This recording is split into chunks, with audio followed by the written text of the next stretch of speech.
Monday. Chicago Hockey Radio, Justin Lynch, Lee Grassman, and Tassos Kirkos, Raven Gasser behind the scenes here.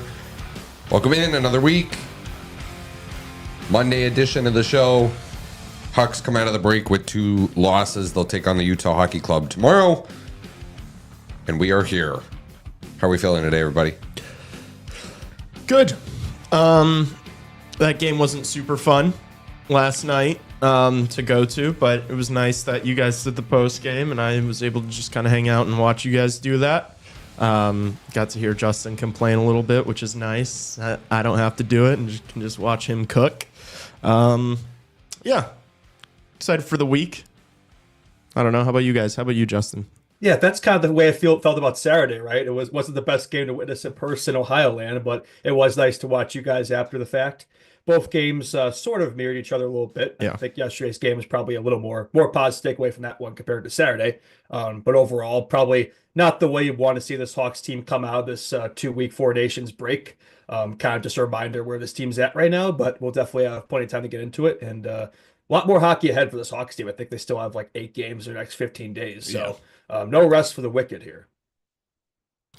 And that is what we are, the Wicked Chicago Blackhawks. Do we want to do some housekeeping really quick here? Housekeeping. Live in-show person next week, Midwest Coast Brewing, March the 5th. So a week and 2 days, a week from Wednesday. We will be there. We will be live streaming the game. Rooftop of the bar, discounted brews, all that jazz. Quite a few of you have RSVP'd. We got something cool in the mail that we're going to bring and hand out to everybody. And yeah, I don't know. It should be a ton of fun. Really looking forward to it. Be sure to subscribe also to this YouTube channel. Follow us on Instagram. We're like 6 away from 1,000. We're pushing really hard for it. We're clearly aching for it. Yeah, get us there by the time we're done recording here. We're 6 away. Go make burner accounts. Go tell a friend. Do what you got to do. Yeah, do what you got to do. Yeah, and leave a 5-star rating and review on Spotify and Apple Podcasts. Helps us out a lot. Questions too. Join the Discord if you want. The Discord, Instagram DMs, however you like to send your questions in. We answer them every Friday. So I will not be on Friday's show. So send a lot so these guys can keep the rudder going here and have some time to kill. All right. That's kind of all I've got. You guys want to do some clips? You want to get into some clips here? Yeah, I always like kicking off with clips. Yeah, sure. Let's hear from which one do we want to start with here? Let's start with the coach. Let's hear from Anders Sorensen on last night's loss to the Maple Leafs. Didn't play the last period and a half. Yeah. Coach's decision. Yep. Anything in particular? Didn't like his game. What weren't you seeing from him that you wanted to see? I'll talk to him about it. On that. Oh, that's good. One of your promising young talents didn't like his game. All right, fair enough. Yeah, me neither. Let's just not play him for half the game. Well, that was one of the things from last night that pissed me off the most. And I looked through the highlights, I sifted through the tape. I'm still trying to figure out what exactly it was that Lukas Reichel did that warranted getting benched for half the game, the entire third period. I haven't found it. And he hasn't really given much of an answer. He's kind of kept it to himself, hasn't really answered the question, been dodging it. And it just again, I bring this up. I brought up this question on the postgame show. If he has a problem with Lukas Reichel's game, then where's the issue with Pat Maroon's game and TJ Brody's game and Seth Jones' game? Why is it Nolan Allen playing? He was scratched both games this past weekend. Promising young defenseman. Point is, once again, just like under Luke Richardson, it appears to me, I think it appears to you guys as well, that the veterans on this team, the Unks, are getting this preferential treatment. And it's for a rebuilding hockey team that's second to last in the NHL, I just don't think in the long term this makes a whole lot of sense. Like with Lukas Reichel, we got to figure out what we have with this guy. And we're not going to learn that by not playing the guy. I've complained about this all season, this 4th-line center thing. It's not accomplishing anything. And I think, with him, at least you see the effort. You see there's good things to take away out from Lukas Reichel's game. I'd much rather see him out on the ice than Pat Maroon, who provides absolutely nothing of value whatsoever. And he's not the future of this team. So, I don't know. I think we have a lot of questions about this, and it bothers me. It bothers me. I don't get it. I understand that, as a coach, and you have a bunch of young players, you need to instill good habits in them, and sometimes young players need to take their licks and go through this kind of stuff. All that stuff is well and good, but I think when you have such an inconsistent message of like what gets rewarded and who gets playtime and who gets scratched, when it's as inconsistent as it is, I don't think that's good for the team whatsoever. It's like, do these guys even know? Like, do you have to be scoring every game to not get taken out at this point if you're Lucas Reichel? Like, does he have to be producing or else he can't play? Because it's like, to your point, it's like, why am I watching TJ Brody still play hockey when we have defensemen that are literally better than him and like almost 10 years younger? Like, there has to be something. I don't know. And maybe it's just the coach. I don't know if the general manager plays a role in this, of like, hey, we don't want you scratching these guys. I don't know. I have no clue. I'm not around the Blackhawks 24/7 to where I can say, who's making those decisions.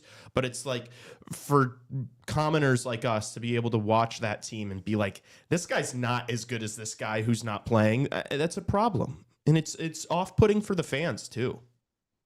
And it feels like Lucas Reichel's like always the scapegoat in the situations too. Like, how much times has this guy been in the doghouse? Yeah.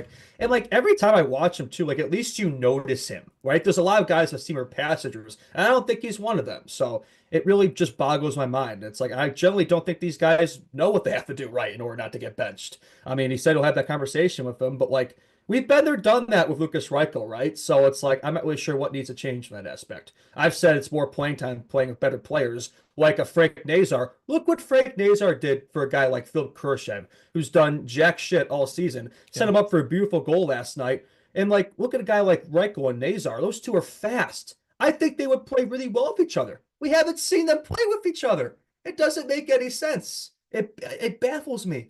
I don't get it. My only thought there was, you and I talked about the idea of Bedard and Nazar together a little bit, and I voiced my concern being not enough size on a line that features those two players. Reichel's not the biggest, he's not the smallest player out there, but he's tall, but he's not like he's light. He's not built. He doesn't use his size that he has. It's like, Connor Bedard and Frank Nazar just don't have the size. They're just smaller guys. Reichel has it. He's not the most like jacked built individual. But I worry about like some of these guys playing with players that aren't, really working hard to get the puck.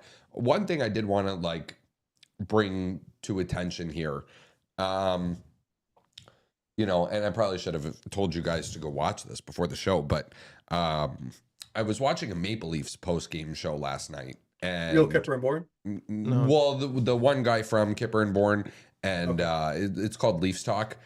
And they did some Bedard talk, they're really big Team Canada guys.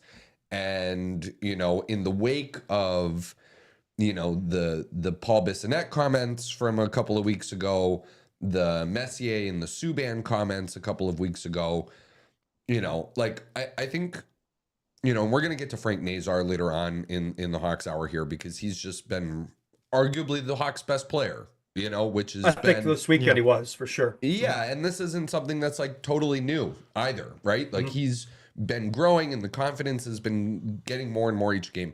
I was listening to Leafs Talk last night, and they were just like, could you have imagined Connor Bedard in that game on Thursday? And my answer is no. Like, I can't imagine him playing more than 3 minutes in that hockey game on Thursday. And I know Justin's going to maybe homer for him a little bit, but like, truly, I said the same thing. Like, really, truly, if you're picking Team Canada, there's probably 7 or 8 guys that you would put ahead of Connor Bedard right now on that team. And, they like Canada, like Canadian hockey fans, like Team Canada fans, they need Connor Bedard to develop. You know what I mean? Like, this isn't to like take digs He's at their him. future. Yeah, it's him, it's Gavin McKenna, it's Macklin Celebrini, it's it's all of those guys that will be the next generation of players wearing Canada's jersey.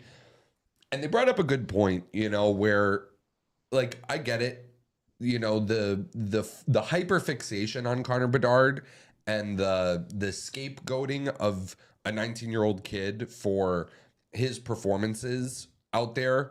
Like, I get that that's not like where, like, you shouldn't be pointing the finger at him for the Hawks being as terrible as they are. However, I'm starting to notice some bad tendencies in his game. Like, I'm just starting to notice like some habits of losing hockey in his game. Not getting the puck deep, taking too long of shifts out there sometimes. Like, a lot of times actually, like staying out there too long. The soft passes that end up as turnovers, the lack of battle in the court. He got hammered last night. We didn't even talk about that on the show. Simon Benoit just absolutely hammered him last night. If, just a transition off of Reichel a little bit, because I agree with you guys. I don't think Lucas Reichel is the player necessarily that you need to make an example out of every single time. Isn't 98 the one that sometimes, like, and here's the reason I say this. It's because it's never happened to him. You know what I mean? Like, he's never missed a shift. He's never been sat down before. Maybe it's time. Like, maybe it's time to sit him a couple of shifts. I'm not saying you got to sit him half the game. But like maybe a couple of shifts missed here and there will sort of, I don't know, light something underneath him, because and if you guys want to say that I'm wrong, like, I'm not. Like, go watch the tape. I don't think Sorensen would dare bench him, though. Why not? You're already out the door. He's an untouchable. I don't know. But he's already out the door. Like, you're already not going to be the coach. Like, everybody in this room knows that, most fans know it that are slightly paying attention. Like, nobody's really expecting Anders Sorensen to come back. We kind of said it with, like, some of these decisions, that, like, the lineup decisions. If Anders Sorensen has a 1% chance at becoming the like removing the interim tag and coming back next season, don't you want him?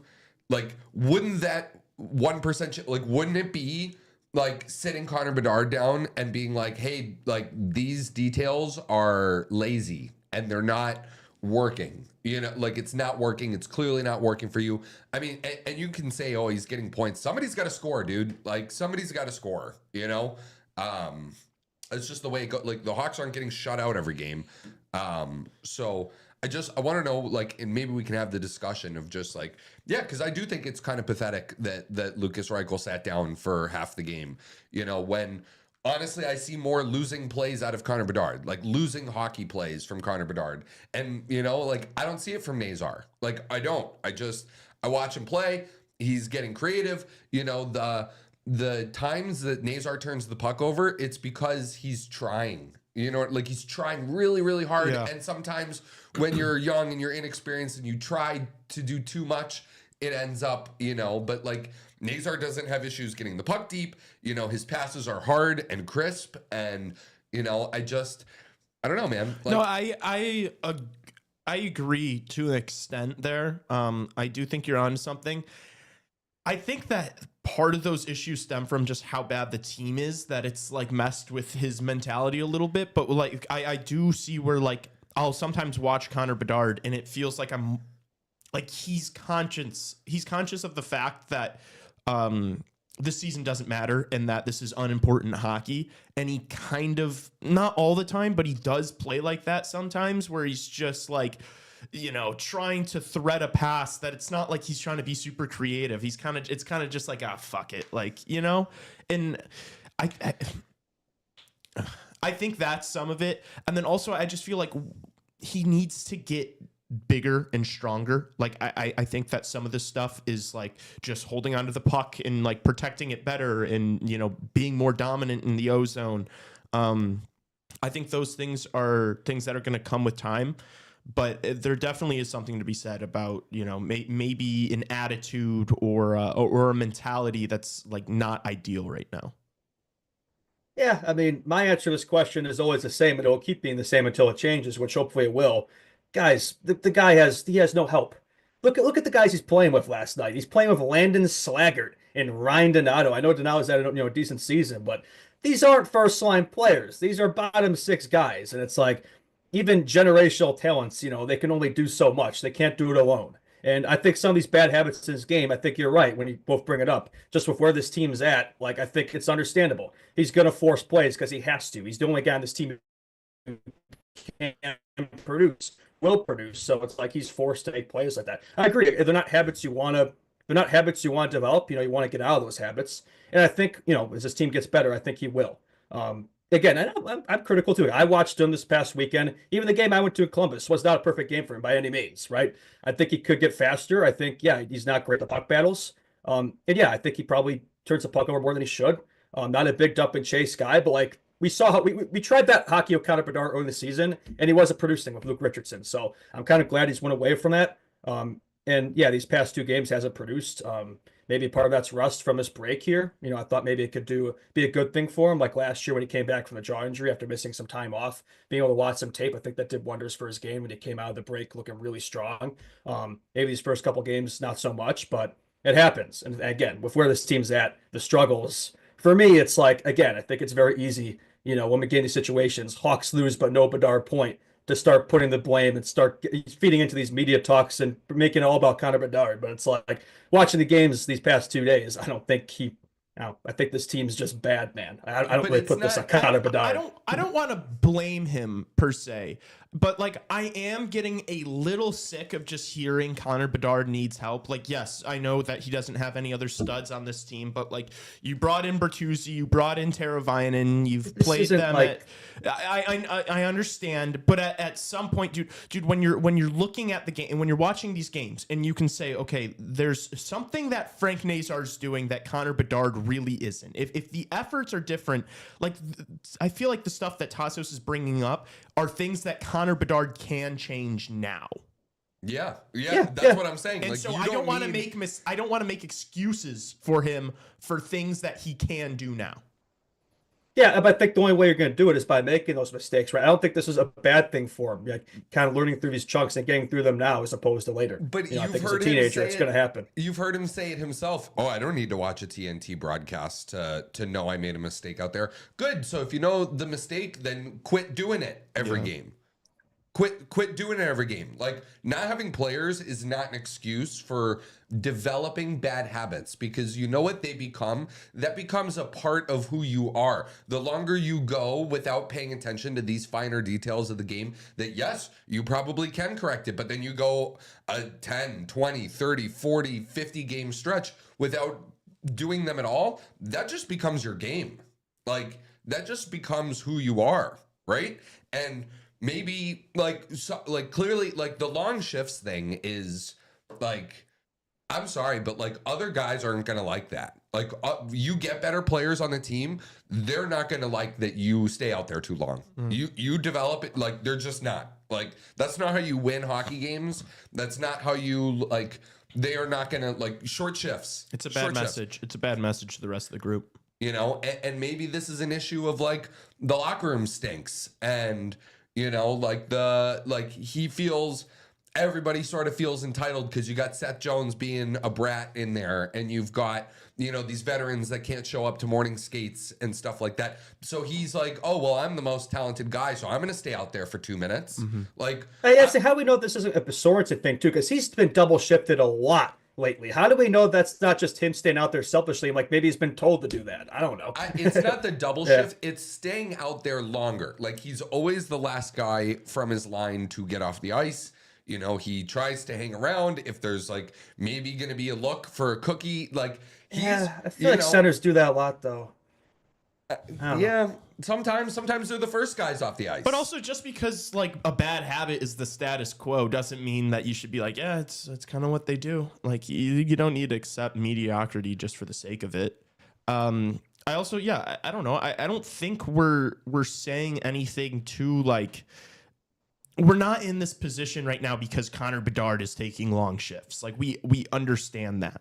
But it's like, if this season is all about development and specifically for him, develop him the right way then. Like, work on these things that you can work on. Like, obviously, yes, we need more forward help. We need more talent offensively, obviously. But in the meantime, work on the things that you can. Like, there's no need for us to like give excuses right now for bad mistakes or stupid plays. we can be. And y'all critical. think Anders Sorensen is the guy to help shepherd this But along? I mean, we've already accepted that he's gone, that he's not head coach material. And we think that he's going to be the guy that But helps there's out other this coaches there, John. Like there's other coaches there. You know what I mean? Like there's assistant coaches, there's development coaches and skills coaches, and you know there is a whole other staff of people besides Anders Sorensen who's really truly like, yeah, maybe he's not the best leader of men in the National Hockey League, but isn't his thing like being It's supposed to be develelment. Yeah, it's supposed to be. That's the way Taylor. Yeah. So like then sit him. Then sit Connor Bedard. Honestly. Like I don't know what to tell you. Like healthy scratch him for a game, honestly. Like if you're already losing, you're already losing. Oh my God. What are we doing here? I'm What just- are we doing here, guys? This is what?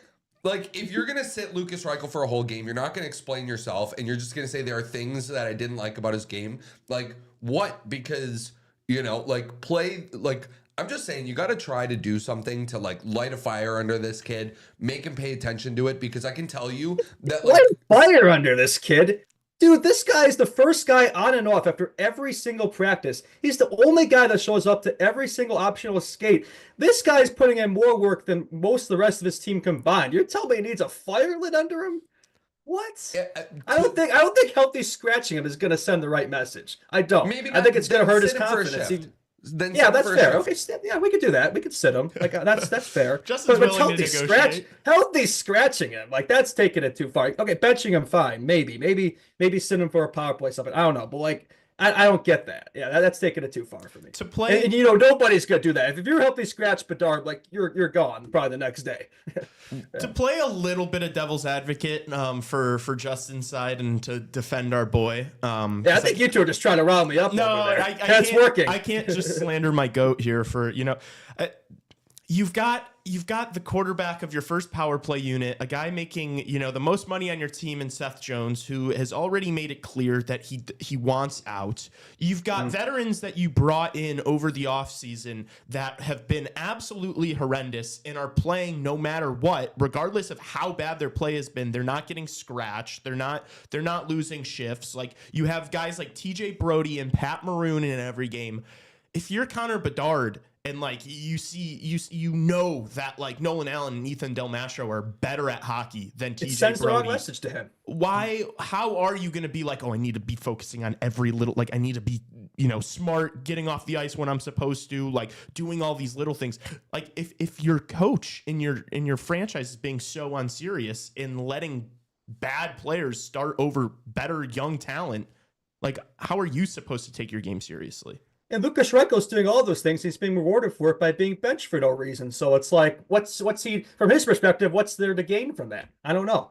Because clearly, like, there's no like standards for what players should be doing right or wrong at this team. It's like nobody knows what gets them scratched, what gets them playing time. It's like veterans consistently get that treatment over the young guns, and there's no line there. Look, and I'm not saying that this is all Bedard's fault. Like that wasn't the point of me bringing this up and like having this. You know, it is on the organization. You know, I heard from Elliot Friedman on 32 Thoughts that like going into this, like Connor Bedard's like, I think it's like pretty known that he's not happy with what is going on here. Like, does anybody here disagree? Like, does anybody here think? I don't think he's happy, but like I'm not gonna go along with this crowd that like, oh, he wants out anytime soon. No, like, I'm not saying that, but I'm just saying, like, do you think he's happy right now? No, not at all. I'd be hope pissed. I think anybody would be. I think any human would be. Yeah. So, he hates losing. He's competitive. Yeah. So when you take this kid that, you know, is so important to your organization and the future of your franchise, and right off the bat, he's unhappy. And you have like think about like the Hawks are so far away from being good right now. Like, I know you guys are like on the train of like, this is the last draft. You better freaking hope they get Kevin McKenna. Like, you better like start stitching your 72 McKenna jerseys now, because like you're so far away from where you want to be talent wise. Like, it's not like the Hawks are a player or two away, guys. Like the Hawks are. But Tassos, we have an entire roster coming through the pipeline. Just the sheer number. And maybe Yeah, most of this team isn't going to be maybe here. some of them aren't going to work out. Yes, a lot of them won't work out. you have some. I'm sorry. we have I'm sorry. such a Nick large Lardis quantity, is, enough Nick will work Lardis is out. going to be top 10 all time in goals in the OHL. I'm sorry. And he could step on the ice in pro hockey and have it not work out. Not buying that for a second. I'll be the first one to say, no, I think he's going to be successful in the NHL. Like, I'll go out on a limb. How often do we see guys light it up this much in junior and then they just are like stinkers in the NHL? That happens a lot. Like Neil Yakupov, no, come on. It happens. It He's happens a lot. He's a trigger man. He's a goal scorer. He's going to score goals. You've got so many young players coming up. It's going to happen. It's going to, like, these guys aren't going to all be duds. You've got fucking 30 of them. I'm just saying, like not all of them are going to be studs either, too. It's you true. know, like you're Well, they don't- banking they a don't- lot. It's true, but you've already got a handful of guys that you know are going to be studs. Like, Frank Nazar is going to be great. You know, That's Connor one Bedard's player. going to be great. You know, Alex Vlasic already is great. But there's 22 spots on a hockey team. I know, but we have so many people coming in, so many young kids coming into these spots that I do not think we need Gavin McKenna to be good. Like, realistically, if we were to go out and get a guy like Mitch Marner or Brady Tkachuk or something this offseason, it's like all of a sudden you're not that far away. Because then all of a sudden you've got all these kids that are playing, junior hockey right now that are going to be stepping into the lineup, stepping into the AHL next year. All the guys in the AHL right now are going to be coming into this lineup next year. All of a sudden you're making really good strides. So What if you don't get Mitch Marner or Mikko Rantanen? then you go out and you make a trade, dude. I don't like For who? send Kevin Korchinski in the first to Ottawa. They might not make the playoffs. Go get Brady Tkachuk. They're not going to trade Brady Tkachuk. They're not. If they don't make the playoffs this year, he's going to want out. I think Maybe, they're I going to don't make the playoffs. I'm just saying that, like, this team is far away from winning. I'm reading some things here from the chat. Look, maybe scratching Bedard is a bit ludicrous, but, shouldn't you also send the message, like, he's 19 years old. Like, if you were to do it now, it wouldn't be the absolute craziest thing in the world. Like, there is a message to send where it's like, yeah, everybody is liable here. Everybody is responsible. And if not, you will sit down. You will sit down for a hockey game. They scratch veterans like they do. We got to talk about order of operations, though, here when we're talking about getting back to like winning hockey. There's 25 games left in the season. Bedard's habits, though, like the things, like the problems that Bedard is bringing to this team are like 10th on my list as far as problems go. I just don't understand where this came from. Like, Because you sat Lucas Reichel for half a game, and Lucas Reichel didn't really do. I didn't go back and I didn't watch the tape from last night, the all 22. But what did he do that was so different from the lazy hockey plays that we see from Connor Bedard? why are we making this about Connor Bedard?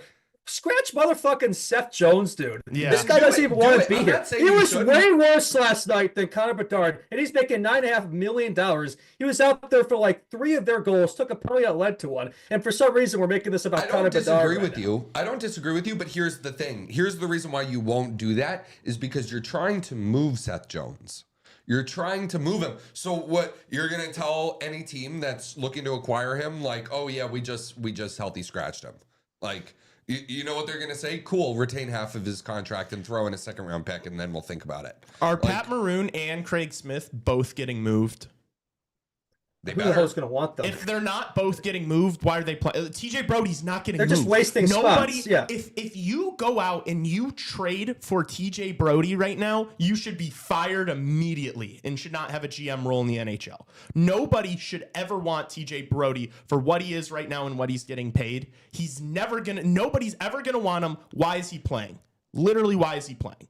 He's like the 8th best defenseman we have on the team right now. And he's playing every single game. It's insane. And Connor Murphy, don't think I forgot about you either. Like, Connor Murphy has not impressed me in like 3 years. So, like, God, like, let's move on or start. If you're not going to move on from some of these guys, scratch them. Stop playing these veterans who do nothing every single night and also don't care about winning. Like, they're not going to do that though, because then that would tell us, the general public, that they made a mistake. Like, we know that they made a mistake bringing in TJ Brody, but if you continuously scratch him until the end of his contract here, which ungodly runs another season after this one, like, Kyle Davidson might as well go into a press conference, look the camera dead in the eyes and say, I made a mistake. Yeah. But like, that doesn't mean that we should then just be hyper focusing on Connor Bedard. Like, I'm not. The discussion was about Lucas Reichel, and I brought it to Bedard because to pretend like he has not like exhibited some poor habits is untrue. Yeah, we've acknowledged this, and I think it's to be expected. Like, I wouldn't expect him to be, to not be making these plays on a team like this if where we're at right now. I think it's a learning experience. What are you going to do then when he is 22 years old or 23 years old or 24 and he continues making these plays and the Hawks are a better team? I don't think he will. Based off what? Based off what? I've said it. I've kept saying it many times. As the personnel gets better, as the team around him gets better, I think he'll break out of these habits. I think he'll have guys in there and be able to show him the way. I don't know. I think his game will get better as the team gets better. That's what I keep saying. Also, you cross that, like, if he's doing this at 23, 24, then I'll come on the show and I'll fucking rip him a new one. Like, yeah, exactly. Like, he's a teenager, dude. Like, I don't know. Like, he's the second youngest player in the league. Like, nothing surprises me here. Like, I don't know. Like, I don't think he's going to be making. I'm sure occasionally he will. He's still got a long way to go in his development here. But I wouldn't expect him. If he is, then yeah, then that's the time to start. Making those moves. So I don't think now scratch a 24-year-old Connor Bedard. I don't think you need a healthy scratch him. Like, neither do I. But like, okay, then the first time you're gonna sit him then is at 24. You could also just like give him an earful if that's what's needed. Like, there's so many ways to do this. I guess I teeter on both sides of this discussion right now because like I understand what you're saying. Like, yes, Connor Bedard needs to be held responsible for bad plays. Like, obviously, just like any other player does. But it's impossible to like demand a change out of him when you just have straight up poor roster decisions. Like, when you're just starting bad players, it's hard to be like, focus on this guy. Maybe we should feel a little bad for Lucas Reichel because it's like, I don't know. It's like that 50 Cent video. It's like, what you saying fuck me for? It's like you got TJ Brody over here putting up -2 every single night, and he's playing like, he's one of the best defensemen in the NHL. He scored a goal for the Leafs last night. TJ Brody did. That's what I'm saying. I feel like these issues here, they lie more on the management, the organization, the coaching, than kind of Bedard. Then fire everybody. Yeah. Then fire everybody. I'm with it. Yep. Yeah. So fire Kyle Davidson. If we're in this position next year, I think you do, but I don't think we're there yet. But I think Sorensen, we know he's gone. I think the coaching thing is massive this offseason. And not just Sorensen. I hope we have a whole new staff because like this assistant group has been here for God knows how long. And why. Long. Yeah. So I hope whoever comes in brings his own team. I hope you get David Carl and then he brings in whoever the hell he wants. Yeah, totally. Like, we need a whole revamp there. And it's not just going to come through one guy. Yeah. Yeah. And all these guys, also, by the way, all like these assistants, like all these guys that have been here for a while, they've been here like through the entire bad stretch. Like, it's not like, it's not like we're still holding on to assistant coaching legends that have 3 cups under their belt. Yeah, like, Derek King is still there. He was like an interim like 3-4 years ago. Yeah. All these guys, I think Dean and Plon, I think they've been there for years too. So I think there needs to be a whole new change there for sure. Yeah. Good point in the chat from Thomas. Look, even if you're not sitting him or you're not scratching him, how about you take him off the power play? Like, the second power play has brought more juice over the last couple of weeks than the first unit. Yeah, because Seth Jones isn't on it. Yeah, maybe. Like, I don't know, but maybe take him off the power play. Like, if that's your way of sending a message. You're already going to lose these hockey games anyways. What's the difference if you like score a meaningless goal in a 5-2 loss to the Columbus Blue Jacket? Like, you know what I mean? Like, what's the, like, send a message now before it gets too late. That was my point. And if you're gonna do this to Lucas Reichel, then it shouldn't just be Bedard. It should be Alex Vlasic. Alex Vlasic went through a stretch in January. He was pretty bad, man. Like he wasn't putting up any points. He wasn't, like he was getting beat a lot. Like it just didn't look well. He's looked a lot better recently over this month than January. But like he shouldn't be he shouldn't be exempt from any of that. Nobody's above the team. I'm with you on that. Like, you know, Frank Nazar, like, I want to spend some time, singing his praises here a little bit in the rest of the Hawks Hour. But you know what I'm saying? Like, if he does these things, sit him down. You have to. The other thing from chat too is like junior hockey and college hockey are very, very different. Like they're not the same games. You want to like, if Nick Lardis scored 60 goals in college hockey, I would say he's going to be a stud in the NHL. He's going to be an absolute stud in the NHL. If he scored 30 goals in college hockey, I'd say he's going to be a stud. College hockey and junior hockey are very, very different. From somebody that watches a lot of junior hockey, like it's a lot about the cookies. 60 goals is 60 It's goals. a lot about 63, 100 plus points. Yeah. I mean, he's producing it right that hasn't been done in like decades in that If league.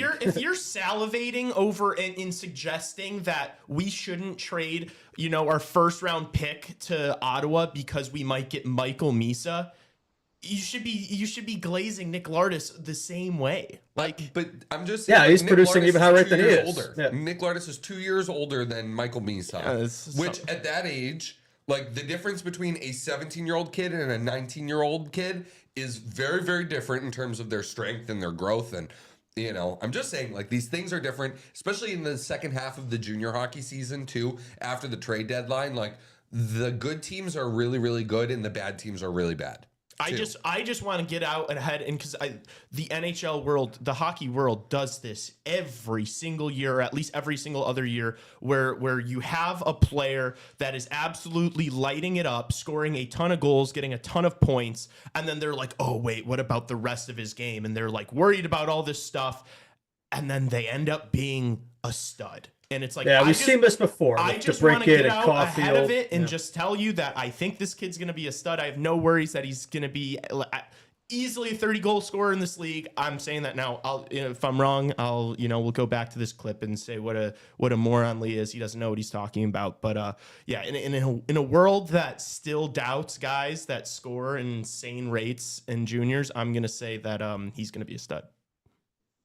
Yeah, and the rate he's scoring now, imagine putting him on line with Bedsy and the production those two could cook together. That's the thing. Help is on the way here. Like, we're a long ways away. We know that, but it's like we have such a large quantity of prospects here. They're not all going to work out, but they don't all need to work out. We have enough pieces in place here where, we should be set. And a couple of big moves, boom. So great. The Hawks will be terrible next year. Pointing that out, to both. They will be just as bad as they are right now. I think they're going to be better.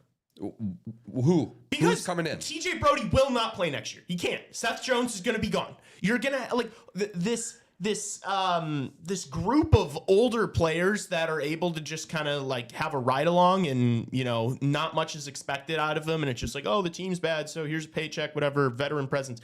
It's not going to happen next year. There's going to be too many young players infiltrating the lineup that and hopefully if you have a new coach too. This team's not going to be as bad now. Yeah, new coach, more prospects, one of the two like big fish additions. You're telling me the team's not going to be better? What? Yeah. A Marner Rantanen coming here is not a guarantee. I understand that. Yeah, we know that, but you've been saying it yourself. Like, if you add Mitch Marner to this team, like that right there, that one player could be such a huge difference. And I sat and I watched the Maple Leafs with Lee last night at the game, and they are going to do everything in their power to re-sign him. They are. All right. Well, what about Mikko Rantanen? It sounds like he's gone pretty much. It sounds like for him. They're not going to be able to re-sign him long term in Hurricanes line. It seems pretty much all but pretty clear now. If you're Mikko Rantanen, why don't you want to re-sign in Carolina? Because he's not working at the system. Yeah, because it's horrible. His offensive game doesn't translate there. He's supposed to be a two-way player. It's not his game. He's still overcoming the shock of being traded, right? Like.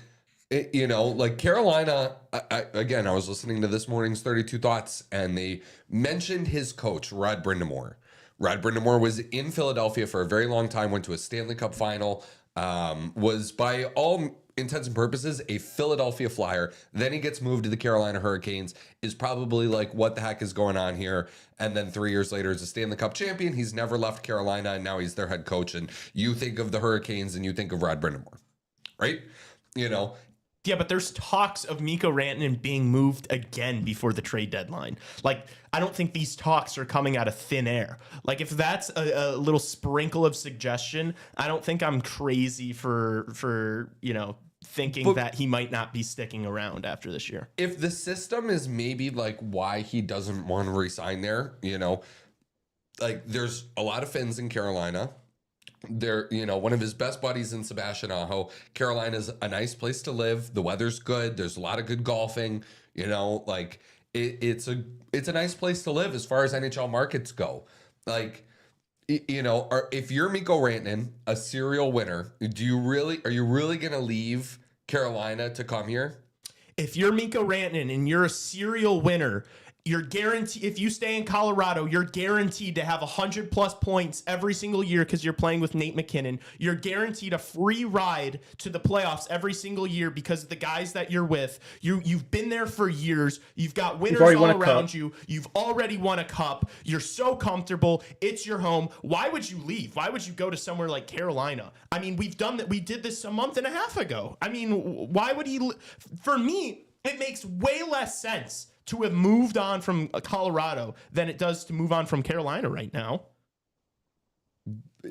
Yeah. They must have lowballed him. Yeah. Maybe that's true. So what are the Hawks going to give him? 7 years, because that's the max they can offer him. And what, $14 million a year? Probably. Okay, that's $98 million total. Yeah. It's $98 million total. It's a lot of money. It's not 98, that works out. It's not as much as he could get if he stayed in Carolina. It's not as much. Yeah, They can offer know. the 8th year. I don't know. If he's not loving it, he's gonna bounce. He's already shown that he's perfectly okay with moving out of a comfortable situation for one reason or another. Maybe Colorado it was money, and maybe in Carolina it's the system, and he doesn't believe in the team. Maybe, I don't know. It's like, how many times are we gonna say, "Oh, Carolina's right there"? Carolina's been right there for like 4 years. They've been right there for like half a decade, Mm-hmm. Okay, so I don't know. I think there's plenty of reasons to leave. I just think, like, you think it's going to be easy just throwing 7 times 14 at Mikko Rantanen and he's going to sign here? There's going to be a lot of other teams that pony that up, and this team is brutal. And if you don't think he'd pick a contender over the Blackhawks, you're crazy. I guess that my pushback to you is not so much about like the big fish free agent, and more so just about the fact that the Blackhawks have been drafting very highly for the past like 5 years, and that you don't do that over a sustained period of time and not get better at the sport. Like, we haven't seen enough of these guys yet in the lineup for me to be like, yeah, we're going to be just as bad next year. Not all those guys. Yeah, are gonna that's how it play in worked. the That's NHL. how it worked in the 2000s. Yeah, like it's a long process, but like KD has been drafting well, and it's like if we see this out, I think we're gonna eventually come out of this thing. But I agree with you guys. I'm not saying, but to say that all of these guys are going to step into the lineup next season, We're not and saying all of them, like enough of them to where the team will be better. how much better? Well, you're not gonna. I mean, Tassos, how many That's times, not how that many alone, first though. round picks have we had in the past 4 years? Eight. It's like, Eight in the last 3. I mean, you have 8 first round picks. They're not all gonna bust. Okay, but Boisvert is going to go back to college next year. Yep. Van Acker's not ready to play. You guys have said yourself that you don't think Levshinov is ready. So He's been playing a lot better lately, though. I must say, he's had like 10 points his last 10 games. Yeah. He's getting more confident. I So, think but I don't foresee him at the full season next year, but I think you will see him at some point, probably. But like, we're like Colton Dock. There's Oliver Moore, there's Sam Renzel, like you just said. are Colton both of Dock. those guys in the lineup to Hell, start? Nick next Lawrence year? could be on the team next year. Crevier is better than. We haven't said anything about Louis Crevier. Like, I know he got injured Yeah, a he couple was set times. down. Why? And he scored. I think he scored yesterday or 2 days ago. Crevier's better than TJ Brody, Alec Martinez. Like, already. Mm-hmm. He's already better than them. Like him and Vlasic have been a better pairing than Vlasic. And actually, I think Vlasic and Murphy weren't a minus last night. But like Crevier and Vlasic have already proved they can be a really good duo in the NHL. They've already shown it. So it's like you already have that. All right, that's one deep pairing. Then yeah, you're just waiting for Rinzel, Korchinski, Levchinov, one of these guys to put it together first. And then you've got Del Mastro and Allen that have been proving that they can play at the NHL level. So you've got those two guys. So you've got 4 of your defensive slots already figured out for next year. I'm not saying that they're going to be amazing, but they can play. They're going to be better than TJ Brody. I'd rather see them out there than those plugs. Yeah. I mean, it's right there is progress. Yeah. So it's like you've already got young defensemen to basically fill up your entire, 6-man spot there. And then you're just slowly starting to plug in these forwards, and you try to get some help for them in real free help, agency not this like not these maroon Craig Smith help, like actual like significant additions here. Yeah, I think that this team is going to start moving in the right direction. I know that this product on ice right now is bad, but again, I think that's because of coaching decisions and lineup decisions. Mm-hmm. Like they can only go up from here. Yeah. There's only so much you're going to get out of this group. No, we're not Right saying we're away, going to be a playoff team next year, but I don't think we're going to be a lottery basement. There has to be. The reason why I'm okay with banking on this is because there has to be progression, or else the general manager or he's is going to get fired. So it's you think Davidson does have a ton of pressure on him to make a hell of an offseason here, a hell of a free agency? I mean, he's going to open up the bag, and especially if his cap going up too, and all the cap the Hawks are going to have, he's going to be aggressive as hell. He has to be. He can't afford not to. He wants to keep his job. I'm okay betting on progression if there's a guy's job that's literally on the line. Like Kyle Davidson's going to lose a lot more than me betting on this team next year. If we're in the race for Gavin McKenna next year, he's gone. That's it. He's done. He's gone. Are you we sure? can't have 4 years of this. I can confidently say it. Dude, this fan base it's not losing its patience. It's lost their patience. Yep. This is a random point, but it's like, even my page, nobody gives a fuck anymore. Like, people are tired of seeing the same thing over and over. People are not gonna take that next year. Yeah, I think that includes the ownership of the Hawks too. You've already seen the Blackhawks social media world, everybody around this team freaking out and pulling their hair all year long. Like, you thought this was bad. If it's happening again next year, dude, that guy won't be. No. Kyle Davidson won't be able to show his face in the city of Chicago. Yeah, I could give him the benefit of the doubt this year, but it's really the last straw for me.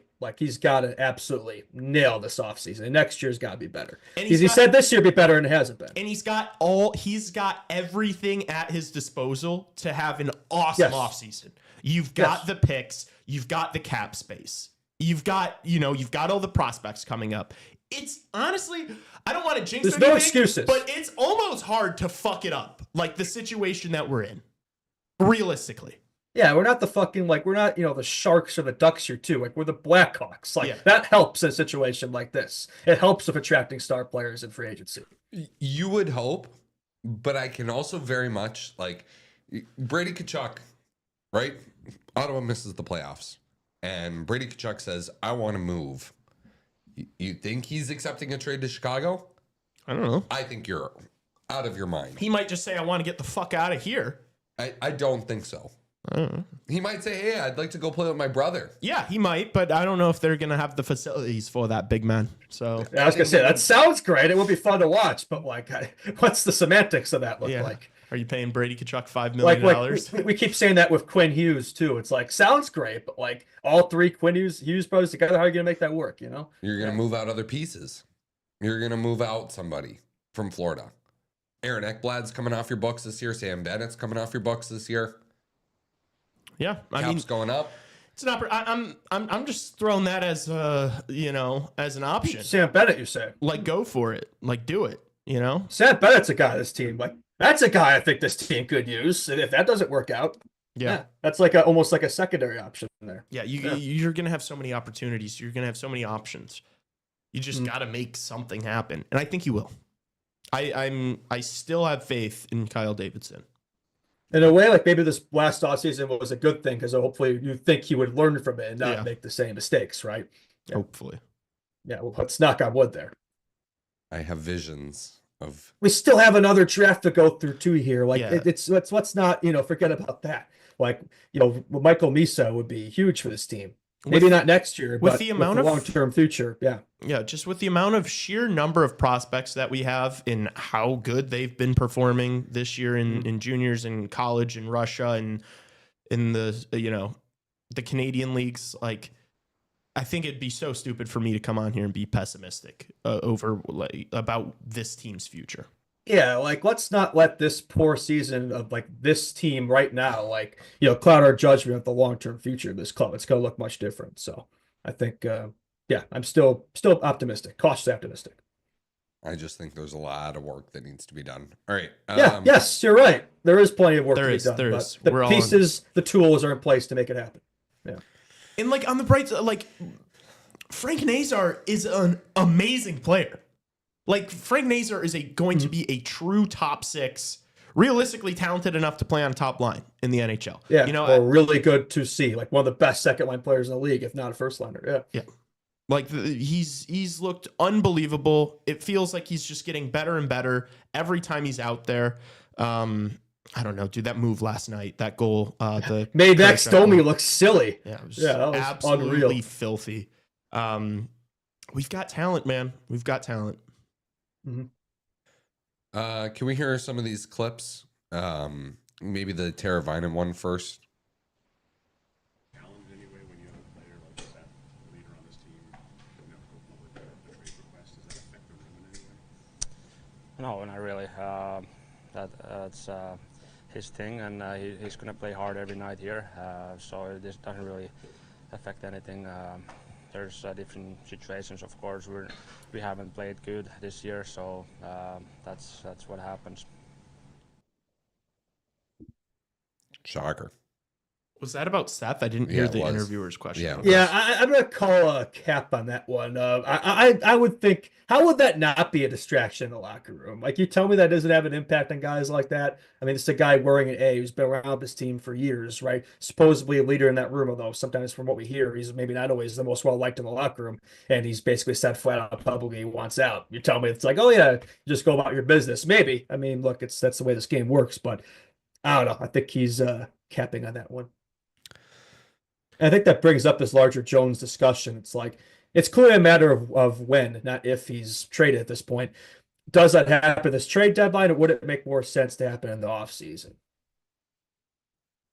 It's kind of shitty thing right now. Like, the product's been bad. This weekend was awful, but it's like this room and this lineup feels so more than ever. Like, I know we've been saying all year that this is kind of like temporary, but like now more than ever, this feels like the most temporary roster, the most temporary lineup in the league. It's like, you know that some of these guys, or you hope at least that some of these veterans that are playing every single night, they're playing because we're trying to boost their trade value, not because they're deserved of these minutes, So yeah, I think it's impossible to suggest that the Seth Jones thing doesn't wear on the locker room a little bit. Like, you're sitting next to a guy that wants to be on a better team. Like, how does that not affect you a little bit? I think this locker room is broken, dude. I think it's broken. Needs a culture change. Yeah, and I think that's why KD, I think a lot of pressure on him to bring in the right coach and management here. Yeah, to fix it. Not only that, I'd imagine guys like Teravainen and Bertuzzi regret their decision this past summer. As of right now, yeah, they're probably not having a great time. I probably agree with you. But obviously, like, those guys aren't going to do what we do and like focus on a kid tearing up the OHL and a kid in the KHL. And, they don't care. Yeah, I know. So yeah, like, because they're probably not going to be here to see the result of that, right? Yeah. well, those guys might. Oh, but Tebow and Tebow's Bertuzzi's 3 years. got Bertuzzi's 5 term. years, so he actually probably will. Yeah. More Tebow talk too. I think he was another clip where he basically said he wasn't happy with his utilization of the Team Finland and the Four Nations. Said he didn't really get a chance. Gosford was a point yesterday, so that was nice. But it's funny. I mentioned this in the post-game show, but I'll bring it up again because that was really funny. They showed a graphic before the game. The Hawks at least all the players of that game were at the Four Nations. Like Austin Matthews had 3 assists. Marner had a game-winning goal, a game-winning assist. Nylander is one of the top producers for Sweden, and then Teravainen played 8 minutes and 56 seconds. he barely played in that tournament, so I can't imagine he's a happy camper at the moment. Yeah. They should have used him more, but that's what they get. No, it's okay. Joel Armia needed more playing time. Mm-hmm. He was lighting Yeah, there it you up. go. All right. You want Bertuzzi. Yeah, Bertuzzi. Clip. Can Yeah. play it. We just weren't ready.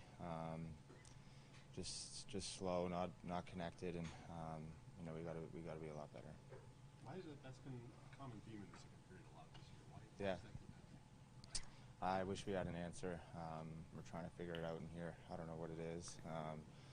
Whether we got to play more simple and just grind it out in the second, and long change. We need to have better changes. But we're still trying to figure it out.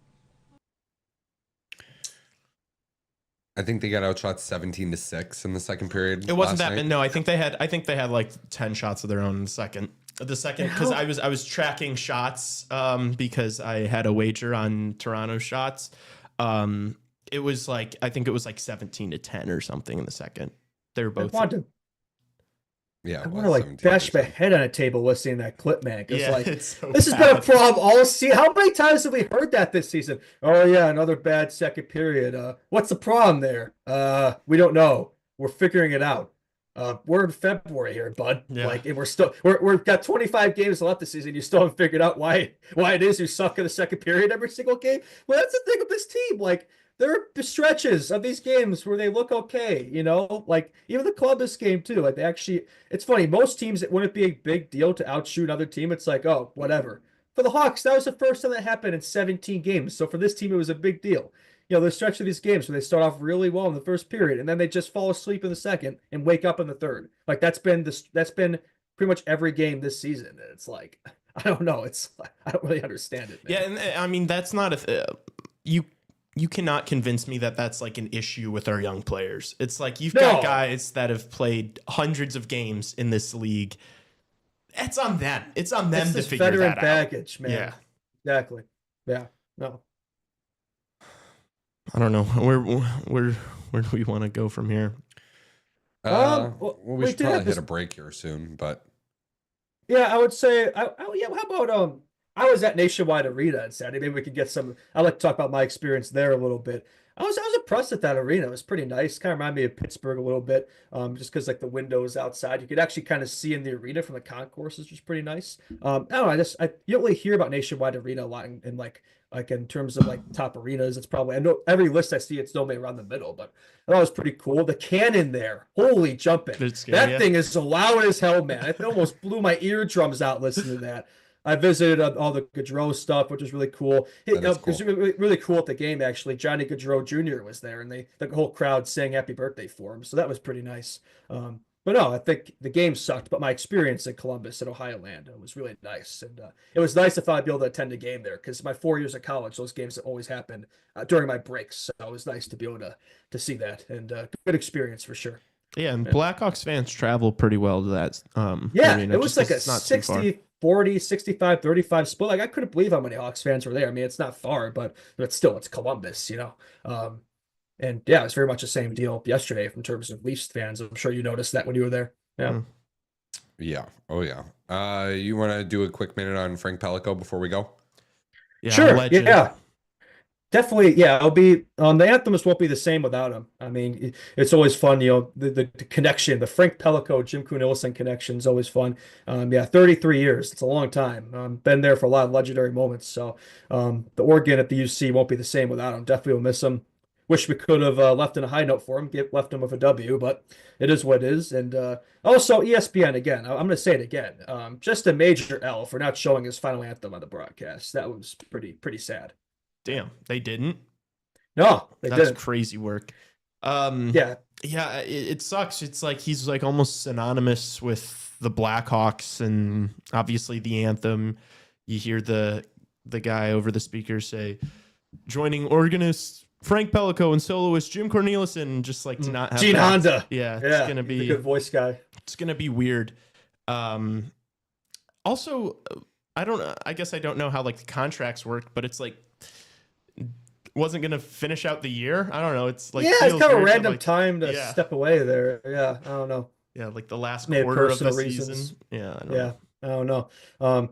The Hawks gotta stop worrying though. Like those are nice jerseys, those Winter Classic jerseys, but they're 0-3 in them. Can we just stop with that? Yeah, let's Like put those. I get Vietnam flashbacks every time I see those jerseys on ice. That 6-2 loss that me and Tassos bore witness to. Like, let's just enough of that. Stop trying to distract from this team's poverty with drip.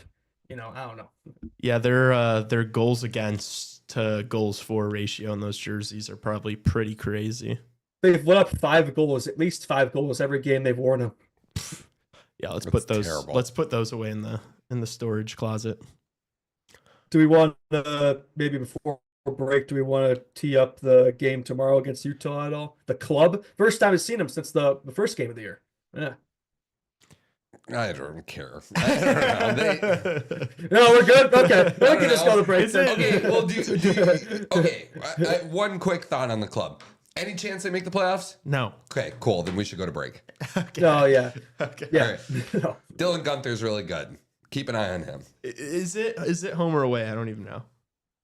It's in Utah. It's away. Yes, they got a road trip cooking Yeah, here. dude.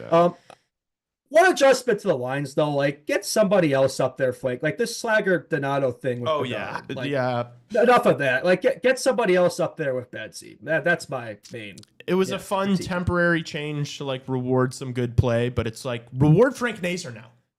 Reward Yeah, Frank Nazar. let's see them back together. Bertuzzi and Bernard had a good connection going. Why don't we go away from that? Put Frank on the first power play unit too. It's like the first power play unit has been bad. Mix that up. Reward Frank Nazar. He's been your best player. Reward him. What about Teravainen? He complains he didn't get a chance at Finland. Give him that chance now. Put him up there at Betsy. Why did we sign this guy? Yeah. To play third line defensive minutes? What are we doing here? Yeah. All right. Let's take a quick break. Cool. Subscribe to this YouTube channel. Follow us on Instagram at Chicago Hockey Radio. But hit the subscribe, hit the bell too, so you get some notifications for us. We're going to take a quick break. We'll come back with the NHL Hour on the other side. Keep it here.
And we're back. Just like that, Chicago Hockey Radio, NHL Hour. Justin Lynch, Lee Grossman, and Tassos Kirkos. Right back at you. The NHL came out with a bang. How about that, dude? Like, 4 nations, you know, most everybody played. I know we talked about that on Friday of like who's going to sit out, who's not going to sit out. Apparently, every team decided that their defense needed to sit out because quite a lot of goals on the weekend too in a lot of these games. But it really only seemed like it was like the Kachucks that sat out, you know. So yeah, that's gotta be a tough turnaround for these guys, man. Like getting right back into action, especially if you're on USA Canada, like the game that was. Like, man, it should take days to recover from that. But a lot of these guys coming right back in. But that's why they pay them the big bucks, right? They're pros. what was it? 14 games on Saturday and 10 yesterday. Like there was a lot. Yeah, of pretty much hockey. everybody playing. Yeah, no easing back into it for sure. Yeah. Yeah, not at all. Quick Blackhawks update. They have recalled Colton Dock from Rockford just now, it seems. Wonder who he's gonna come in for. Yeah, I wonder who's going to get scratched. Should now. be Pat Maroon, but I think we have a pretty good idea who it's gonna be, unfortunately. Probably going to be their 4C. Yeah, they're probably gonna scratch Reichel because we're just a bunch of geniuses over here. Yeah. Okay. NHL Hour. I think the story of the weekend is Alexander Ovechkin, correct? Yeah, and I think if you look at it, I mean, he had a hat trick with his son in attendance. I think he's on track to maybe make that goals record. We play the Capitals. When is it? April 4th? Yeah. You think maybe there's a good chance he could hit it that game or by that game or around that game? Could be. So statistically, that is the date that he is. Oh, is it really? Yeah, no, it is. Like Wow. on the pace that he's on, that is when it would happen, is April 4th against the Blackhawks. And tell you what, it would not shock me because he got his 800th goal against the Blackhawks. So that was a hat trick that he did that in. So it would not surprise me at all if he made history against us. You know what? I'm kind of hoping for it. Give us something. I mean, maybe it's the wrong side of history, but I think we're all cheering for him. I think we all want to see Ovechkin make that goals record this year. So I think that'd be fun to witness and provide that for him. So I'm cheering for him. Let's make it happen, Ovi. I wouldn't be shocked if it happened sooner, honestly. Really? The way he's going now, like, Yeah. I don't know. Yeah, he's on fire. Yeah, another hat trick maybe. Just keep racking up those empty netters. Yeah, it'll come sooner than we think. Yeah. I'm surprised if we want to, like, you know, take our own spin on the OV discussion. This has been kind of a sentiment that I've had. I don't know if I've really, like, voiced it on the show that much, but I think that there is a higher than zero likelihood that if and when he breaks the record this year, that he goes back to the KHL next season. You think this could be it for him? I'm just saying. And the Capitals, especially if they go on a deep run, because this is a team that's up there right now. I'd say if it's early playoffs, that might not be the way he wants to go out. But if they have a successful run this year and he has the goals record, like what else do you have to accomplish?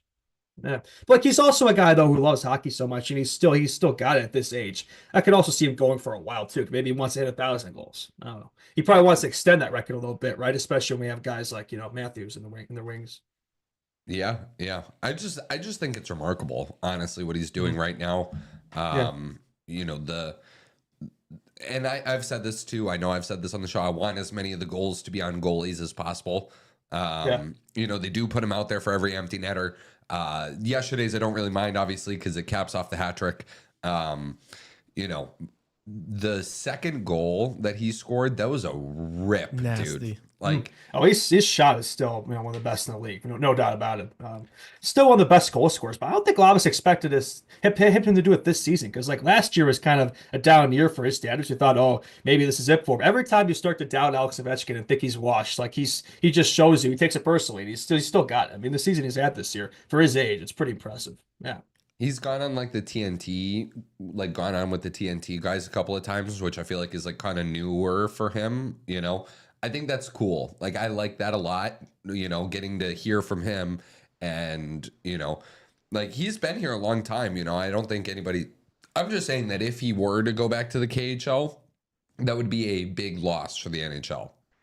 Yeah, I hope it doesn't happen. I mean, I think he's a guy we all want to see in the game for as long as possible. But yeah, I'd be surprised. But you know, we'll see. I mean, at this stage, you know, his family situation, maybe that'd be best for him. Maybe this is like the last thing on his list here. Once he gets that goal record, he's got nothing else to prove here. But But I don't know. I could also see him just continuing just for love of the game, you know. Yeah, maybe Yeah. Yamir Yagerson just wants to play until he can't. Yeah, he's gonna start owning his own team over there in the KHL. Maybe that's the next move. I also think, if he is able to break it this year, it'll be awesome for the NHL, especially if it's like kind of towards the end of the season and it's like, big news. It'll be a ton of media attention, an awesome historical moment. And then we go right into the postseason, which is hopefully going to be an awesome one. I just view it as like another way to kind of grow the game a little bit, or at least the popularity of it. Yeah, you want to see your star players, the players you've been marketing the most, since he's been here. I mean, Ovechkin's probably been the second, player most marketed probably after Crosby. Maybe McDavid has passed him now from that regard, Matthews, but like you want to see those types of star players, doing star things and like breaking a goals record. It's been standing for 25 years of Wayne Gretzky, more than that. Like it's a big deal, big thing for the game for sure. Yeah, and then if he's does it in the last few games of the season, and then they're able to go on a run, like that would be crazy. And he's like scoring goals in the playoffs. Yeah, I think that could be pretty legit, pretty big for the NHL. And so I think I'm sure they're probably low-key hoping for that too. Like, I don't know about you guys, but if the first round matchup is like Capitals versus Ottawa, I hope they sweep Ottawa. Yeah, we'll see. Really, I thought you're. Well, actually, I could see that because you're Brady Chuck's biggest fan. Like that would be the way. It's like for them to finally get in the playoffs, just to get swept. That could be like the last straw for him there, because you really want that. Yeah, that'd be perfect for me. The Capitals are kind of due for a deep playoff run here because they've had a lot of early exits the past few years, and like the season they've had, I think it would be a failure for them if it was anything less than that. So, I still have my doubts. There's still a part of it just not totally sold this team. I'm not really sure why. It just almost seems too good to be true. No, me too. We'll see. I'm just not sold they're a team built for the playoffs. But at the very least, I hope Ovi gets that record, and I'd be happy with that. Are you a believer in the Capitals? More and more. Yeah. I mean, I've said this a lot, I know, on the show, but Spencer Carberry is my favorite coach in the NHL. Love the new age of being able to be super, like I'd run through a wall for that guy. Like he's just so motivating. He knows how to communicate with his team super well. He's just got arguably, from what it seems like from the outside, like the best pulse on his group out of anybody in the league. Yeah. And you know what? Like the thing about the Capitals for so long was like, they couldn't get over the hump. And I remember, they brought in Kevin Shattenkirk one year, and that was like a really big deal for them, and then it didn't work out. They made other really big swings at trying to like bring in the big deadline acquisition to try and win the Stanley Cup, and it never worked out for them. And then the year that they won it, it was like the small additions that they made, you know what I mean, that finally got them there. I think if like they get the right pieces at the deadline, like they don't do anything crazy that like pushes certain guys out of the roles that they're playing right now, I think they could be really, really good. The other thing for me, the only thing for me really is like Logan Thompson has been so good, and like they do the tandem thing. I just worry that like my traditional thought is that you're not going to win a Stanley Cup with a tandem. Like you need one guy who takes the net and runs with it. Now, I assume that guy's going to be Logan Thompson in the Capitals net. But if you're like going back and forth between him and Lindgren, like you're just asking for something bad to happen. I do have a couple of fun Ovechkin stats here. Ovechkin is only the third player to record multiple hat tricks at 39 or older. Gordie Howe and Johnny Busick were the other ones. So that is pretty cool. And let me see. There was another one too. It was Ovechkin is the first player in NHL history to score 200 plus goals in 3 separate decades. The 2000s. Oh my gosh. The 2000s, the 2010s, and now the 2020s. That is insane. That's crazy. Yeah. Do you think there's actually kind of a random point, but do you think there's a part of the NHL that's like, I don't think it's going to happen at the rate that he's going now, but they almost prefer if he like was like one away to end this season, so they could just spend the entire offseason like hyping it up, like, oh, next year he's going to break that record. Oh, yes. Keep up with that.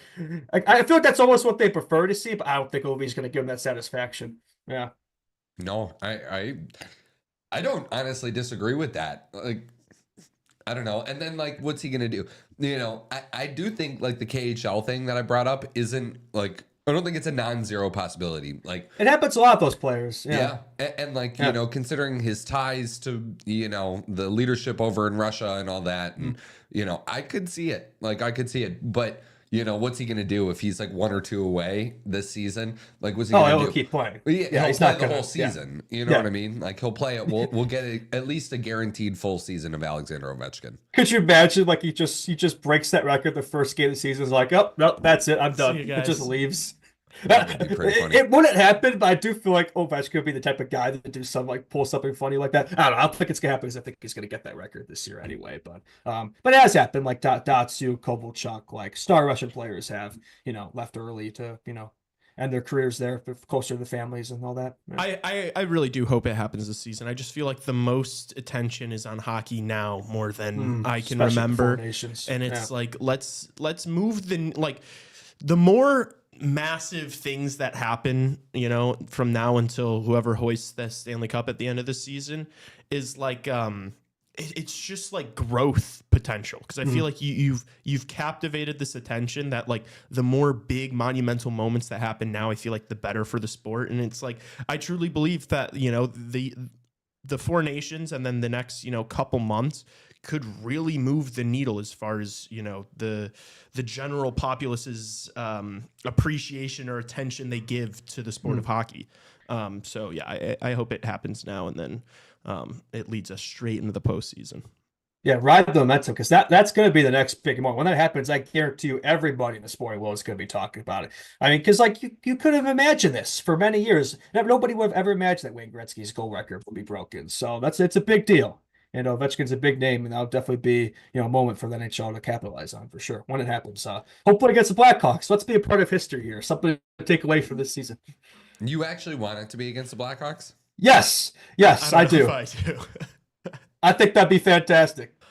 It's just TJ Brody getting smoked. That just gets played on highlights for the rest of history. Honestly, why not? Something to remember TJ Brody on. He was responsible for Ovechkin's record-breaking goal. Have we mentioned how that USA-Canada game last Thursday was the most watched NHL game in like the modern era?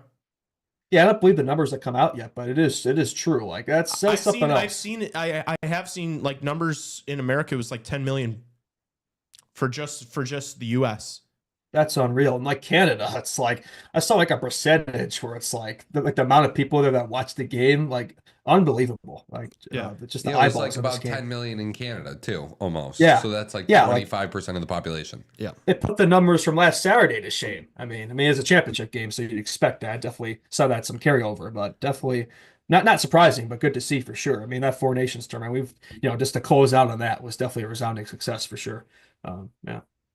Yeah, and I think bar a horrible matchup in the Stanley Cup final, I think that they're going to break a bunch of records this year. Maybe not, like I don't know if there's going to be a single game unless there's like a game 7 that has more viewers than the game on Thursday. But compared to past Stanley Cup finals, I think we're going to see a massive bump in ratings. And I hope we do, I should say. We've brought this up on the show before. The one game that might have potential to kind of reach those numbers is a game 7 between the Oilers and the Leafs. Imagine the numbers that will pull. That would be crazy. Oh my God. Just get me I don't really riled up want here. it, but like that'd be cool. It'd be fun. After watching that, after being boots on ground yesterday and watching that team in person, I didn't walk away from that thinking this team's going to win the Stanley Cup this year. This Yeah, year I is it think you're different? crazy. It's the same. You think so? Yeah. I think you're crazy. Another first round exit, you think? If Matthew Tkachuk's healthy, If when are they going to run into Florida? That's my question for Toronto. It's like, when do you play Florida? Florida's played in 2 straight Stanley Cup finals. They could get Tkachuk bounced in might the not first be. round. I don't think that they're going to play Tampa. They're going to dog walk Tampa. If Matthew Tkachuk's healthy, who's beating them? Dude, this season, like, is this injury, man? Like, we've heard reports like this could jeopardize the season. he might not be healthy. Every report that I've heard that his season is in jeopardy, it's like people saying I've heard it might be in jeopardy. It's like people hearing that he might be out for the Point is, season. he might not be 100% if he's back. Yeah, right? we'll see. He might be banged up. They've been playing a lot of hockey there. Eventually, that does catch up to you. Yeah, they got to the final against Vegas with him like basically being a dead man. So I think He'll play through anything if he can. Yeah, even if he plays through injury, I think I'm picking that team over any team in the East. Can I hear your guys' thoughts on a take? Not to like do any more Four Nations talk. It was a little selfish that Matthew Tkachuk played in that game on Thursday. Selfish? I mean, I don't know if he expected What Canadians are you fucking? No, I'm just saying, like, you sat Kyle Connor. You sat Kyle Connor in what turned out to be a 1-goal game in overtime when Matthew Tkachuk knew he couldn't go. I don't think Did he he know knew that, though? he played 6 minutes. I think you're wrong. I think you're 1,000% wrong. I'm going to say something. I would rather have Matthew Tkachuk with a missing right arm than Kyle Connor in a game that matters. That's not true. Yes, I think the bigger problem was playing Kreider 6 minutes instead. Like that was the bigger problem for me than Matthew Tkachuk. But you weren't going to shoehorn Kyle Connor in on the fourth line. Like, I think he'd still be more useful there than I know your boy Austin Matthews has the C, but everybody in that locker room knows Matthew Tkachuk is the leader on that. Oh team. yeah. Is that no not then a selfish move? No, you know he's going. You know you gotta he's give playing. it everything you got. No, You know he's playing. He's done. He played like an entire series with a broken collarbone and a fucking. It's different in the NHL versus best on best because yes, in the NHL you're bringing in your 13th or 14th forward. It's not Kyle Connor, dude. I disagree. I disagree. Sure, gear on. A bruise in the leg is a hell of a long way from the heart. I'm just saying because I'm able to say this because that's my team. Team USA, that's my team. No, not selfish. I disagree. No. I think it's a bit of a selfish move. If you know you can't play, which he knew he was hurt. He knew he was hurt. Subban's brought this up. It's I'm never going to fault a guy for trying to battle. Players will try to play hurt. That's what you do in hockey. You don't see that in other sports. I mean, if also, you can play, what are we doing? We glaze hockey players so much for this, saying that they're tough as nails and that they play hurt, they play through injury. You lost a 1-goal I'm not game in going to sit here overtime. and be like, no, he was selfish. He shouldn't have even tried. No. I don't think that was on to Chuck. I think Mr. Captain there had like 5 opportunities to bury the game, but couldn't do it. And then theirs had 1 opportunity and buried it. I think that was the difference. Not Matthew to Chuck. I also just think you scratched Kyle Connor for Chris Kreider and then didn't play Chris Kreider at all. To Justin's point. That's a bigger problem for me. Like why are we going to point fingers at Matthew Tkachuk here? Because he knew he was hurt. He knew he was hurt. That's what you do in hockey. He played 6 minutes. He tried to fight through it. He played in that first period, and he if couldn't the doctors are keeping you out of the game, you're playing in hockey. That's just how it works. I don't know. Tassos, I've heard that tape. If he sits out that game, then what is every single Canadian? What is every single? Oh, he's soft. He's all about the cameras. I thought leaders weren't supposed to give up on their guys. They'd hit him with all that bullshit. But now we're talking about his season might be over. I don't think his season's going to be over because he played those 6 minutes. No, it's because he was already hurt. I don't understand this art. Like, do you actually believe that like there should be some fault on Matthew Tkachuk for trying to battle with his guys? He's the leader of the team. But that's not true leadership. Yes, it is. It's not. What do you want? It is risky. So you think he's more useful sitting in the press box? At least he's there with the team on the bench. This is right? such an absurd He's a argument. symbol. This is such an absurd So argument. You're saying you'd rather have Matthew Tkachuk sitting on the bench not playing than Kyle Connor playing? I mean, he was invisible in this tournament. I don't know. He didn't do a how damn many minutes thing. would Kyle Connor have even played in that third period? More than 6 minutes. No, not more than 6. Chris Kreider didn't play at all. Chris Kreider stinks. So does Kyle Connor. Is literally a Kyle traffic Connor's cone on third. defense. Kyle Connor's third in the NHL. He's a great offensive player. He cannot play defense to You save needed his a life. goal. You needed a Everyone goal. knows. Everyone knows. Everyone says this. There's always this asterisk around Kyle Connor. Yes, he's an awesome scorer. The guy is not a 200-foot player. The guy cannot play defense. I agree. Team USA needed a goal in overtime. They needed someone to show up in those clutch moments. man, it's a real shame they left off the greatest American-born hockey player of all time to be able to show up in a moment like that. I wonder who that is. I think he probably would have been more useful than Chris Kreider and all those, ass Rangers players like Trocheck and even Nelson. I don't know. Matthew Tkachuk had nothing to gain by playing in that game, and he tried to battle it He out. had everything to lose. You set a 50 goal score on in the press box. A 50 goal scorer who had done nothing up until that point in the tournament. I'm just saying. I heard the take, and I don't necessarily disagree. Yeah, the take is from some fucking Canadian loser. I'm sure. Like who Former is... NHLers. Yeah, okay, they're wrong. I don't care. Okay. Yes, I want my cap. I'm going to call him cap. I'm just going to start referring to Matthew Tkachuk as the captain because it's not Austin Matthews. Austin Matthews sat out in that Sweden game because of his tummy. The tummy All ache. right? I respect a guy that's going to risk everything just to play in a big moment and lead his guys into battle. Yeah. And he's a winner. He's won cups. Austin Matthews hasn't won shit outside of individual He's won awards. 8 He's not a winner. No. He's won 8 cups. Oh, that's a crazy Austin take, Matthews dude. was the best player on the ice for Team USA. You He wouldn't didn't show up when it mattered. You wouldn't understand because it's like Team USA is not like you don't feel anything towards that team. Like you rather Canada win that game. Like if this is your team, And maybe if they had Toronto, Kyle Connor for Matthew Tkachuk, they would have won the game. Tassos, if the Maple Leafs get in the playoffs this year and Austin Matthews plays in a game 7 that maybe he shouldn't because he's kind of injured and only plays 6 minutes, you're not going to fault him for trying to play in that game. Because you're calling in like Pontus Holmberg to replace him. I'm sorry. The guys in the bottom 6 of that USA team, like the Trochecks, the Nelsons, the Kyle Connor's Kreiders, not the a bottom Kyle 6 player.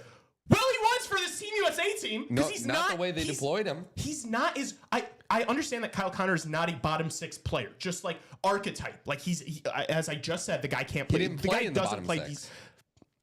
But I'm saying on that team, he's not as good as any of the other wingers that you would put in the top 6. Like the Tkachuk bros, you're taking over him. And then it's like, okay, so if Larkin's in there, like I'd rather Bolsey.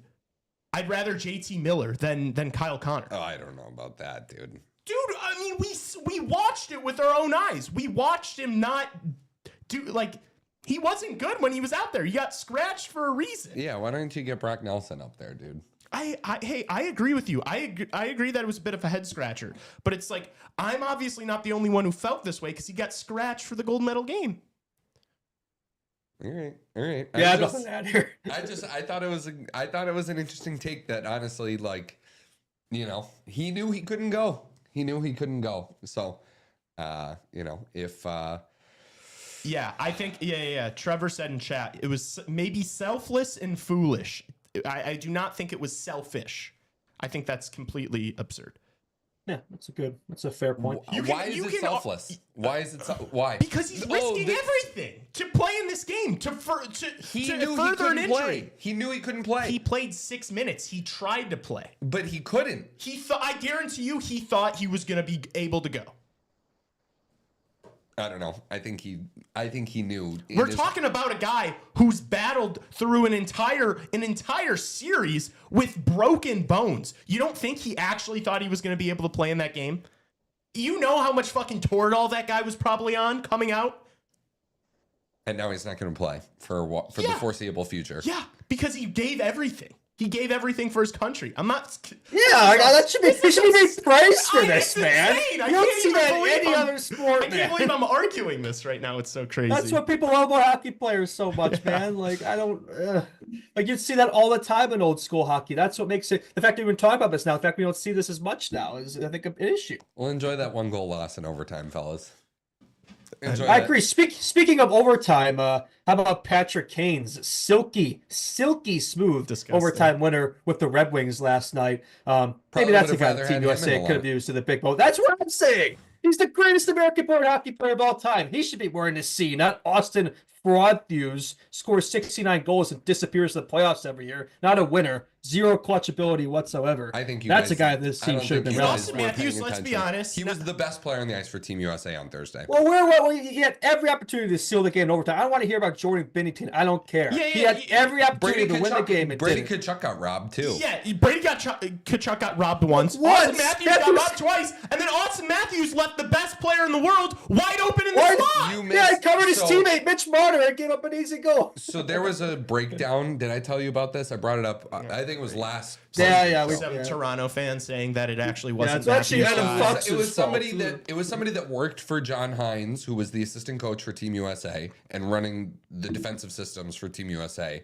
That someone who worked for John Hines did a breakdown where Adam Fox was the first person on that play. If you watch, Adam Fox took the wrong route to get to Mitch Marner and to seal off the pass around the boards from Cale Makar. Adam Fox at fault, number one. Number two, it's on the winger then to get him. That was Jack Hughes. So Jack Hughes is the second player to blame on that play. Austin Matthews is the third. But the puck came from behind the net. When is a defenseman ever going to be guarding the guy in the slot? No, it was Adam Fox's job to. If Adam Fox had taken the correct route to the net, he would have cut off the pass from Makar to Mitch Marner. So what was Austin Matthews? So you're saying Austin Matthews was supposed to go help there in the corner and leave the guy wide open in the middle? Yes, it was on Jack Hughes. It was on Jack Hughes. I think that's some mental gymnastics. When I watch that play, I'm like, if he just stands in the I don't know. I think this is a Leaf copium here. One of Matthews or Marner had the choke. Why are you doubling a guy in the corner from a sharp angle? Like, it's not like Marner's a scoring threat from that position. He's a passing threat. Yes, so mark the guys he's going to pass to. He's got two guys on him. I'm just telling you, I watched the breakdown, and it was somebody that worked for John Hines and Rachel Dory. She writes for ESPN. So well, it sounds like that guy can learn a couple things from old never played hockey in his life. Yeah. Because I don't know. When I watched that play, I'm not thinking like, oh my gosh, Adam Fox. Why is Connor McDavid wide open? I'm thinking Austin Matthews. You were just standing right next to him. Why did you go pressure a guy in the corner? We're talking about before Mitch Marner has the puck on his stick. Before Mitch Marner has the puck on his stick. I think he was too focused on his team. We're also not even having this discussion if he puts the one away that he had like on the top of the crease. Coulda, shoulda, woulda. Yeah. I don't know. We got never played hockey here in JV high school hockey. Let's be honest. If you're going back into this tournament, though, you're making Matthew Tkachuk the captain of this team. Maybe. Yes, yeah, I think he was the captain. He didn't have the C on his chest, but he was the captain of this team. I think. Yeah. If you're going into a game 7 that you know is going to be an absolute war, you know it's going to be fuck you hockey for 60 minutes, just an absolute battle. You want to go into that game with Matthew Tkachuk over Austin Matthews. I think we all know that. Yeah. The second I saw Austin Matthews quote before the game, we got to treat this like a game 7. I already knew the game was over just based off of how Austin Matthews game 7s tend to go with the Leafs. So all right. Yeah. We can't stay on this this slander train of US players. Maybe you should hope that they play with IIHF rules next time, so that way you can have 13 forwards and a guy on your bench that doesn't play. Maybe that'll help next time. I did not walk away from that tournament thinking, man, I really think we lost that game because Matthew Tkachuk tried to suit up for this one. Not to cope, but if we had our best defenseman, Quinn Hughes, to flank Cale Makar, I think that game goes differently. Okay, if Canada had Shea Theodore and Alex do not say Shea Theodore not the same and Alex thing. Pietrangelo in the same sentence as Quinn Hughes. Yeah. It's not even. If Matthew Tkachuk was 100%, it's always if, right? Yeah. I'm just saying you can play that. We're talking about the best defenseman on the planet. If Canada sent Connor, if the Hawks sent Kane. Yeah. Yeah. All right. Hawks sent Kane. Rings, you know what I mean. What else do we have going on here? No, let's talk about this Patrick Kane thing a little bit. 3-point game too. Yeah, it was a 3-point game. He scored a sick one on the power play too in the first. My thing I love seeing it. That's my goat. I love Patrick Kane. I think everybody in chat loves Patrick Kane. He's too good to have been a mentor for Betsy here. Yeah, but dude, route I was going to go here was just like the Red Wings are such an unserious hockey team. Like it feels like if they want to win, if they're going to win a game, they have to score 4 or 5 goals. Like they just don't play defense. They can't play defense. It's like They almost blew a lead to the Anaheim Ducks, who can't score to save their lives. They let them score 4 goals. dude, they were up 2 goals with like 2 minutes left against the Ducks, and it's like you can't put that one away. Like seriously, Yeah, They're they need just- the 36-year-old Unk to bail them out in OT. Yeah, I just like do not take Detroit seriously at all. I want them to make the playoffs, but it just feels like if you get They're an into early those- exit. those last few minutes of any game, why would you ever back them over anyone else? Like they just fall apart. It feels like they play like house league roller hockey. Yeah, they need playoff Kane to resurrect if they want any chance of the playoffs. Yeah. And yeah, not just there was also the Zegras situation that occurred in that game, which it sounds like it could be suspended for that. Was that Michael Rasmussen he had the elbow on? Yeah. Yeah. It was Yes. It was I don't know how you guys feel about it, but it was like it's a bad hit, but he's a first-time offender, right? Like Was it too egregious? Yeah, Yeah. I don't think it probably only a couple games, maybe. yeah, maybe too crazy. maybe like 2. But yeah, I think the hit was suspension worthy, but it's like it didn't seem like he was trying to do it at all. No, yeah. And he doesn't No, have a I- history of it, so it's not like I've Ryan seen Hartman. worse. Probably 2 games, I would guess. Yeah. Zegras though, man, like Jesus, like the fall from grace for this guy. Maybe part of it's the system. He needs a change of scenery, but it's like, man, he was one of the most exciting players in the league for a couple of years, and now it's like the last couple. It's like you hardly even hear about him. I mean, he's missed a lot of games. To be fair, To be fair. Yeah, now but no, it's just sad to see it. That's a guy who's, obviously the NHL has put a lot of marketing behind too, and was on the shell cover, and I want to see more from him. Also a USA World Juniors legend too. So we'll see where he ends up going, because it seems like his time at the Ducks is probably won't be much longer. Greg Cronin is just miserable, dude. He's a miserable man. he's a crook. He makes Anders Sorensen look like a Jack Adams finalist.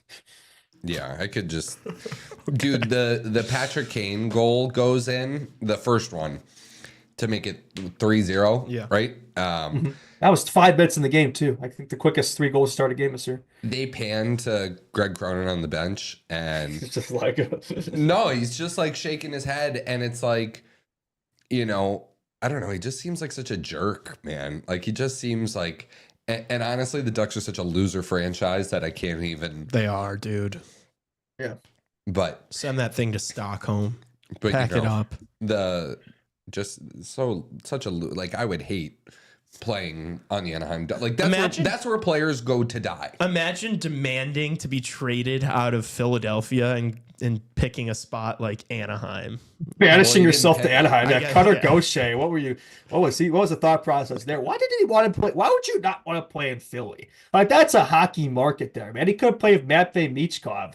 I guess maybe he's not a big Torts guy. I don't know, but that still confuses me to this day. Like, Yeah, I'm the sure he's Cutter really Gaucher loving shit. Greg Cronin. Yeah. Yeah, like, dude, like that was a downgrade. Like, I'm sorry. He's like, experiencing a winning hockey culture over in Southern California right now. So Yeah, that's what I'm saying. It's like as bad as things are right now, like we could be Anaheim Ducks people. So I think at least we have a trek here, a vision, a goal. The Ducks, it's like this was supposed to be like they're further into this rebuild than we are. They're supposed to be coming out of this thing around now, and it's just not happened at all. The record might be better. The record is a lot better than the team has played. Yeah.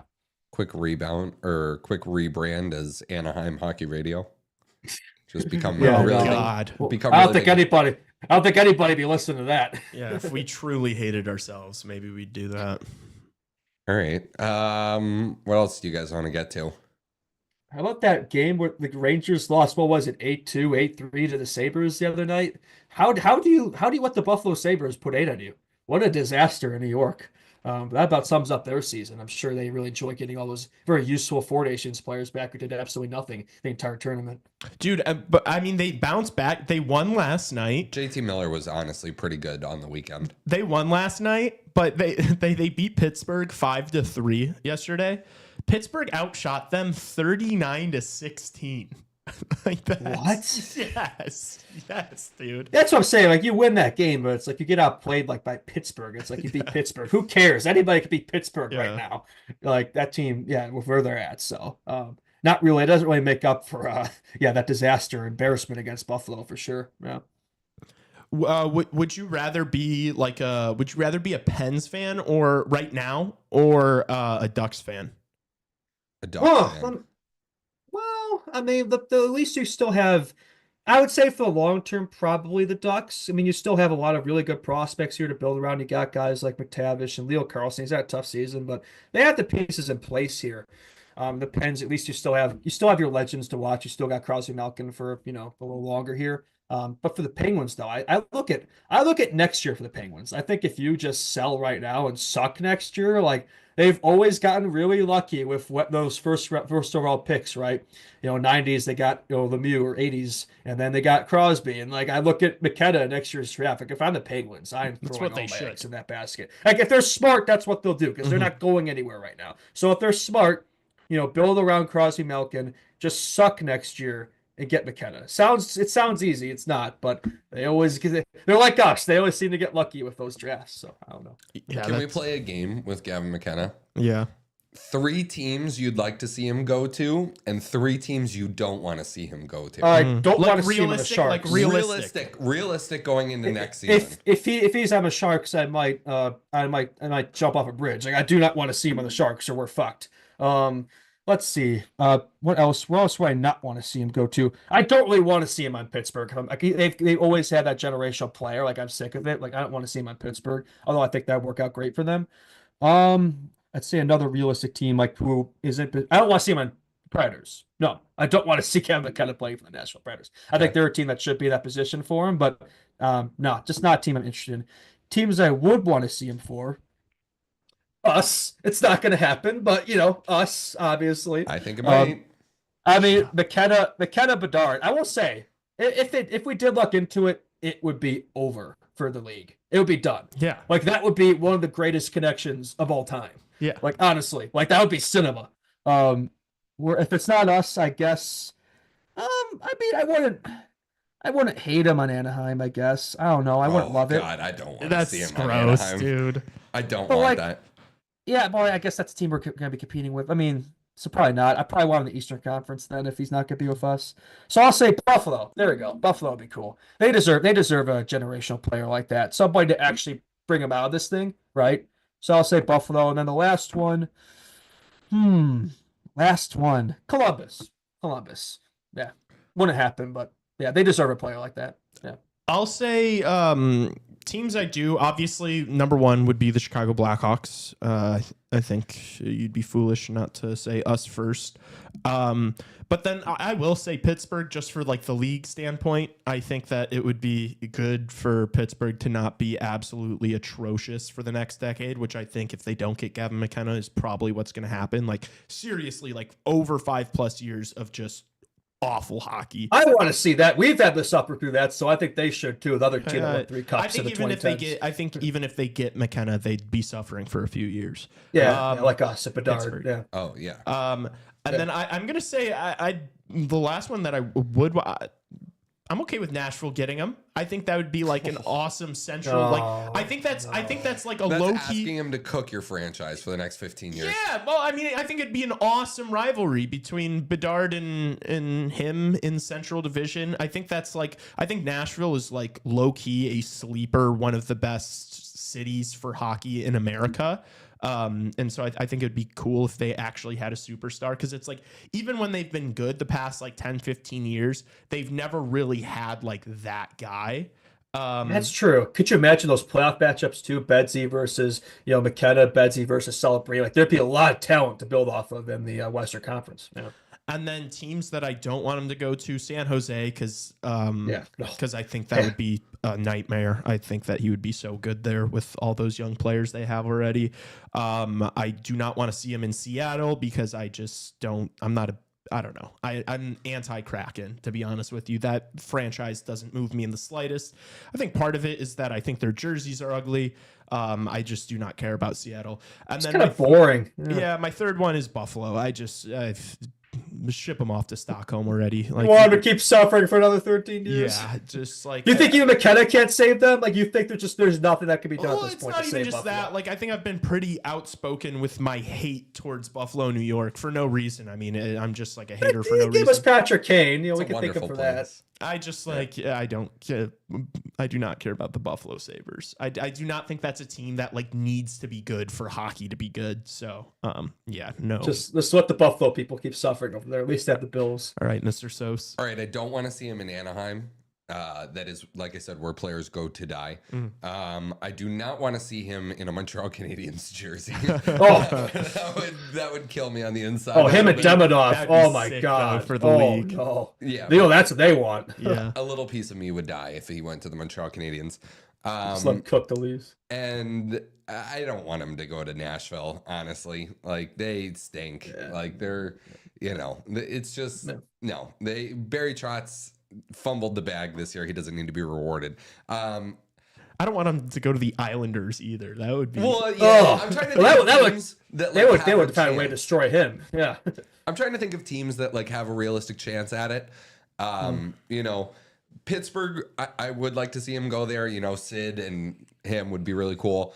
I think he's coming here. Like, I think he's coming to Chicago. So I'm not gonna say Chicago because You're even more delusional than me. I'm not, dude. I think it's gonna happen. I think it's gonna happen. Anyways, Oh my God. so I won't even put them in my top 3.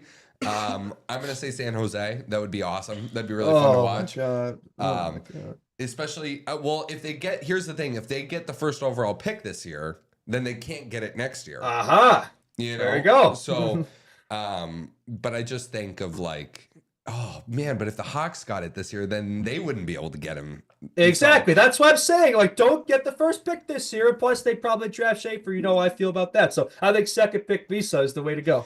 You now, like, from the standpoint of like Gavin McKenna, you're hoping that San Jose gets the first overall pick this year. Yes. Just because then that's going to be another bottom feeder team next year that can't win it.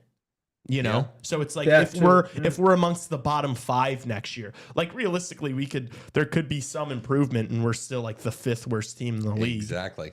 If all those things that we claimed the offseason we want to see happen don't, besides like the new coach, right? Like, we don't get one of those big fish additions, and like these prospects are coming in. Like, yeah, I mean, what Tassos said earlier could be true. We could be around the same position next year, and then there you go. Then KD's probably gonna be gone. But you know what? Sometimes that happens. Sometimes these GMs that draft all these players or prospects don't see the light end of the tunnel, right? Sometimes when you're winning hockey again, you have a new guy in place. So that might be what ends up happening. Even at this point next year, if you have 14, 15 more points and you're sitting at 55, 56, you're still with San Jose getting the first overall pick this year. You're still talking about like top 5 chances to get them.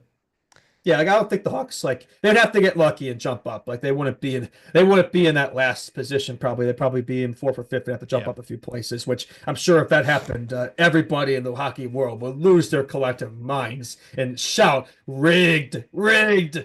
And to be honest, I probably do think the draft lottery maybe has some influence there. Why else would you have a lottery? Why else would you have a lottery? Yeah. Like, you know what I mean? The NHL wants to see Gavin McKenna on a team like the Hawks. They don't want to see him go for that. That was the thing about the Bedard one. It was like, did you really think the Anaheim Ducks were going to get Connor Bedard? Columbus? God, no. Hell no. So I mean, it wasn't a surprise. My third team I'd like to see McKenna on, the Seattle Kraken. I know that sounds crazy, but this is a kid from like the Yukon, I don't think the Oilers or the Flames are going to be in the mix for him. I don't want to see him go to Vancouver. You know what? That would piss off Vancouver. Yeah, I see the vision. It would piss off Vancouver. You've got Shane Wright, Matty Beniers. Berkeley Catton is an unreal prospect right now. Not to do Kraken talk, but like Kraken prospect talk. He started to win me over here. They did. Berkeley Catton is unbelievable, like an unreal hockey player. And then you throw McKenna into the mix there, like that would take. Because I feel you on the not feeling that would save that franchise. Can you imagine having to see those fucking jerseys every single year in the postseason? That would be horrendous. But I just think that would be I think that would be cool. Like that would make them from makes me feel absolutely nothing to makes me feel something about them. That could be a franchise player right there, especially because that would be really their first franchise player. Yeah, because they've just had a whole bunch of mid for their entire existence so far. So that would be their first game changer. Yeah. Okay, I just thought that'd be a fun discussion to have. Let's do this quick because I got to take a phone call here. I mean, you guys can keep going if you want, but what did you want to talk about next or anything? We could do games today, games tomorrow if we want. Yeah, I think only a couple tonight, right? I think we got Sharks, Jets. The Sharks, by the way, were very conveniently blew another lead late last night. Just want to throw that out there. There's still 4 points ahead of us in the tank race. We're not beating them, but maybe that's a good thing. Maybe just keep running away there, get those top odds, and we'll take the second pick. Thank you very much. And McKenna next year, right? Delusion. And yeah, the other game is 10:30 late one. So, but it's Golden Knights Kings, so yeah, that's a decent game. That is a much good game. Much more going on tomorrow. I mean, the Mondays tend to be pretty chill. It's always those Tuesdays that are really packed. I think the game of tomorrow obviously is. I think that everybody has circled on the calendar is the rematch of the Utah Hockey Club's first ever game against the Chicago Blackhawks. I'm sure that it's just everybody's getting up for that game. There's a lot of really good hyped. games tomorrow. Maple Leafs, Ooh, Bruins. Leafs Bruins. That's always a must watch. Flyers, Penguins should be pretty good, even though those teams both stink. Oil Lightning. Yeah. Need the Calgary Flames to beat the Washington Capitals. Battle of New York. Yeah. Battle of Mid. But yeah, Battle of New York. Oilers, Lightning should be really fun. Yeah, there's games tomorrow. There's good games. The most mid matchup in the NHL might be Seattle Kraken versus St. Louis Blues. Like, I don't think it gets more mid than that. Can we do like 2 minutes of like standing first round playoff talk really quick before we get off? Now, I will say the first round matchup right now, like the way it stands, I think the Oilers would play. They would, yes. LA would play the LA. Okay. Yeah, it would be Would Oilers. it do that again? Yes, we're staring down the barrel of another Oilers LA first round matchup. Really interesting in the Central, like because I've been a pretty big believer in both the Dallas Stars and the Minnesota Wild this year, but like the fact that they might have to play each other first is kind of crazy because it's like in my mind, I think both those teams could be contenders given Kaprizov being healthy for the Wild. It would be kind of crazy that you'd lose one of those off rip. I gotta go, fellas. I gotta go make a phone call. But you guys got another 10 minutes. Got to wrap in 10. So all right. But yeah, and that's all. We thank you all for joining us. Just kidding. subscribe to this YouTube channel. Subscribe. Follow us on Instagram. We got another follower, so we're only like 5 away now. And I will see everybody tomorrow for the post game show. Which one of you is doing it with me? I can do it. I'm working tomorrow night. Okay, so Justin, I got it. me and Justin. Cool. Club. All right. Club. See ya. Peace out. Yep. To your point too, it's like you look at the Eastern Conference too. There's another matchup that's going to be very much like that. It looks like the Canes and Devils will play each other right now, and it's like I don't think either of those teams should be first round exits, but that's kind of the way it's looking right now. Yeah, we got Battle of Florida again too. Yeah, it's just kind of exactly. That's the shitty thing about this format right now. Like if you go back to the 1 versus 8, you don't have this consistent first round thing where you're seeing the same teams play each other again and again over and over year after year. I also think that like Winnipeg might actually be able to get out of the first round this year just because as of right now it looks like they're either going to be playing Vancouver or Calgary, which I think they should be able to beat either of those teams. I think both those guys are for first round exits. Like they're the polar bears in Texas here when it comes to, I don't think either of them should be playoff teams, but there's just so much mid in the Western Conference where it promotes teams like that in it. I don't think either of them would do anything. I will say, it'd be a fun first round matchup. Oilers Avs. That could be on the docket. Yeah. Also, I mean, Vegas, Colorado would be pretty crazy, Yeah, like, you think Colorado could upset there? Yeah. Maybe. Yeah. Yeah, I think they can. I mean, you gotta like, I don't know. I feel like Natchez being there has been pretty electric. Like you gotta. It's been a good fit. Yeah. You gotta assume that they're just gonna play their top dogs 30 minutes a night come postseason, and like you got Makar, Natchez, McKinnon out on the ice for almost half the game. You got to assume that they'd at least have the chance to upset anyone, right? I will say Natchez is kind of filled in the production that was lost to Rantanen. Like I said, it wasn't crazy at the time of the trade. This might not be the fleece that everybody thought, and it's look at the moment that they won that trade because it's I'm kind of with you. I think Rantanen's probably out there in Carolina, so we'll see how that turns out. Yeah, dude. Especially Carolina has early exit. If they play the Devils, I'm going to say it right now. I think the Devils win that matchup. You think? You like the Devils in that? I like the Devils more than Carolina. I think Carolina, honestly, the more I watch them, I think they're frauds, dude. And like they do this every year, but they always the team that makes those big additions in the trade deadline, and it never pans out. I mean, sometimes they go on deep runs and they flounder in the third round. But like, I don't know, I think it'd be kind of funny after that if they kept Mikko and just lost the first round. That set up pretty nicely too for him to hopefully, pack his bags here. The Canes for me, it's like people always talk about how like hockey way more than like the NBA say is like a team sport and you're so much more reliant on your depth and whatnot.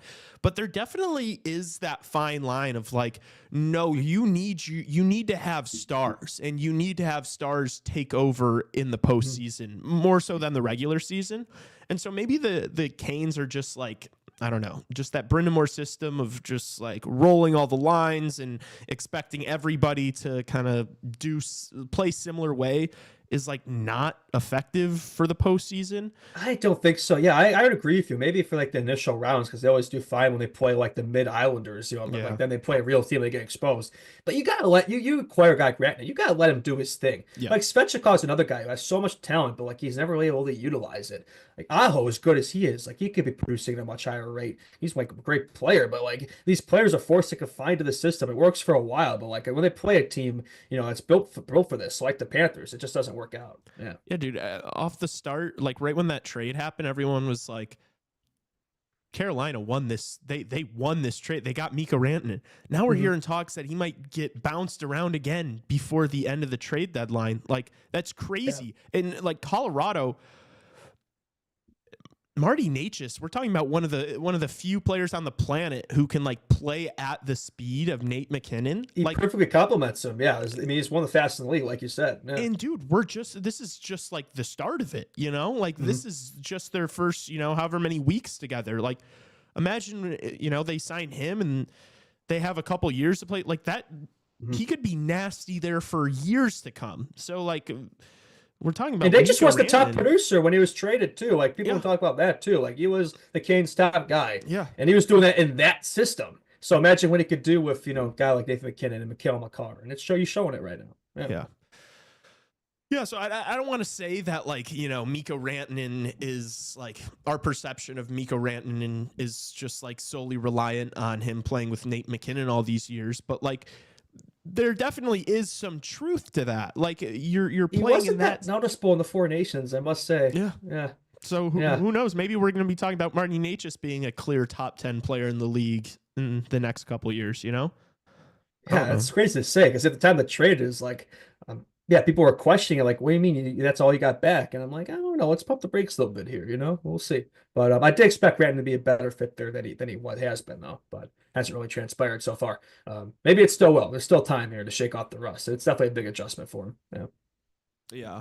I don't know. And just like the wild card situation, I feel like before we go, we should talk about it a little bit. The wild card situation in the East is obviously completely much tighter than the West. Completely wide open. Or I guess tighter. Yeah. However you want to say it. There's more teams competing for it in the East than there is in the West. I mean, the East, really, everybody's in it. Like, I would say the teams actually who aren't in it, I'd say have a realistic shot. It would be the Blue Jackets, the Bruins, the Rangers. I don't think any of those 57 teams have a shot. I agree with you. The Islanders are so mid. Montreal they've fallen off a cliff.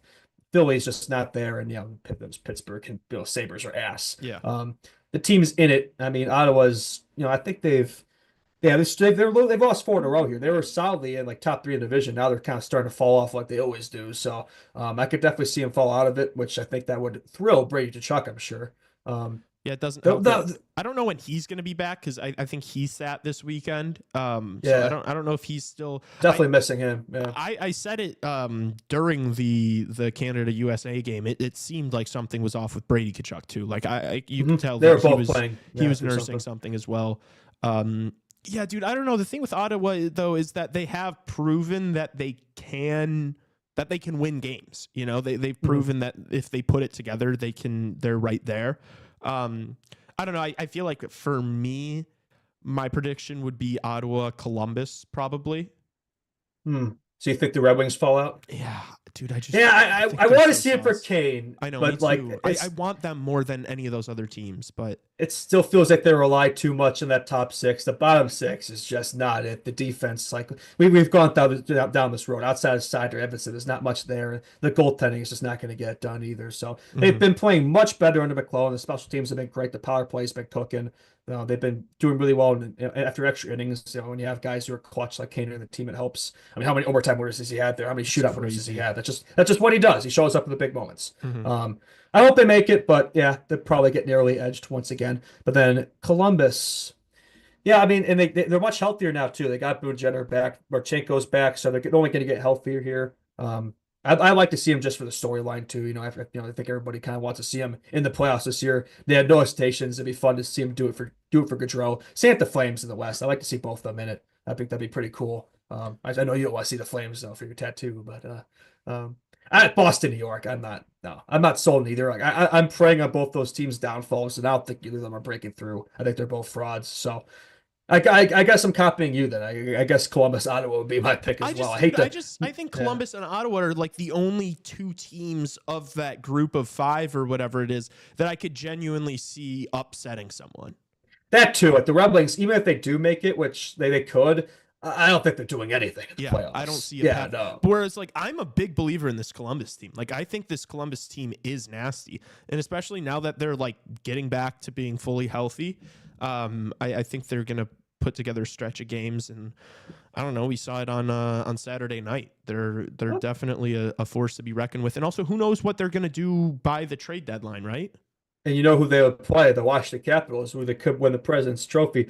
The Blue Jackets have upset a top team in their history, the playoffs. They look back to 2019 when they swept Tampa. So I like to see it because they haven't really had any, besides that upset, they really haven't had any playoff success in their history. So it'd be nice to see them, going a little Lynn Sandy run, if you will. Maybe like 21 Habs run. Yeah. If that's the first round matchup, I might be taking Columbus. Honestly. It would not shock me at all. I think they could expose the Caps. Yeah, I think they could do that. Yeah, I don't know. A lot of stuff to be paying attention to down the stretch here, especially in the East. So I know we're going to be covering it, and I'm sure you guys will be watching along too. Do you have anything else to say before I do a little plug and then we get out of here? No, I don't think we have anything else to mention here. Yeah, good show for sure, and we'll be right back at tomorrow versus the club. Yeah. Awesome. Yes. So if now that Tassos is gone, I'll do a little plug God stuff. Please follow us on Instagram if you have not yet. We are so close to 1,000 followers. That would mean a lot to us. Hit the subscribe button on YouTube if you haven't done that either. Turn on the post notification bell on YouTube too, just so you know when we go live, because we do we do these podcasts, we do post games, we do live streams. So just be in the know of when we're doing that. We have an in-person show on March 5th at Midwest Coast Brewing for the Ottawa Senators game. That's going to be electric. So RSVP, link in the description. If you've not done that yet, please do so. We would love to see as many of you as possible there. And yeah, thanks so much for listening. We will see you guys for post game tomorrow night. That's right.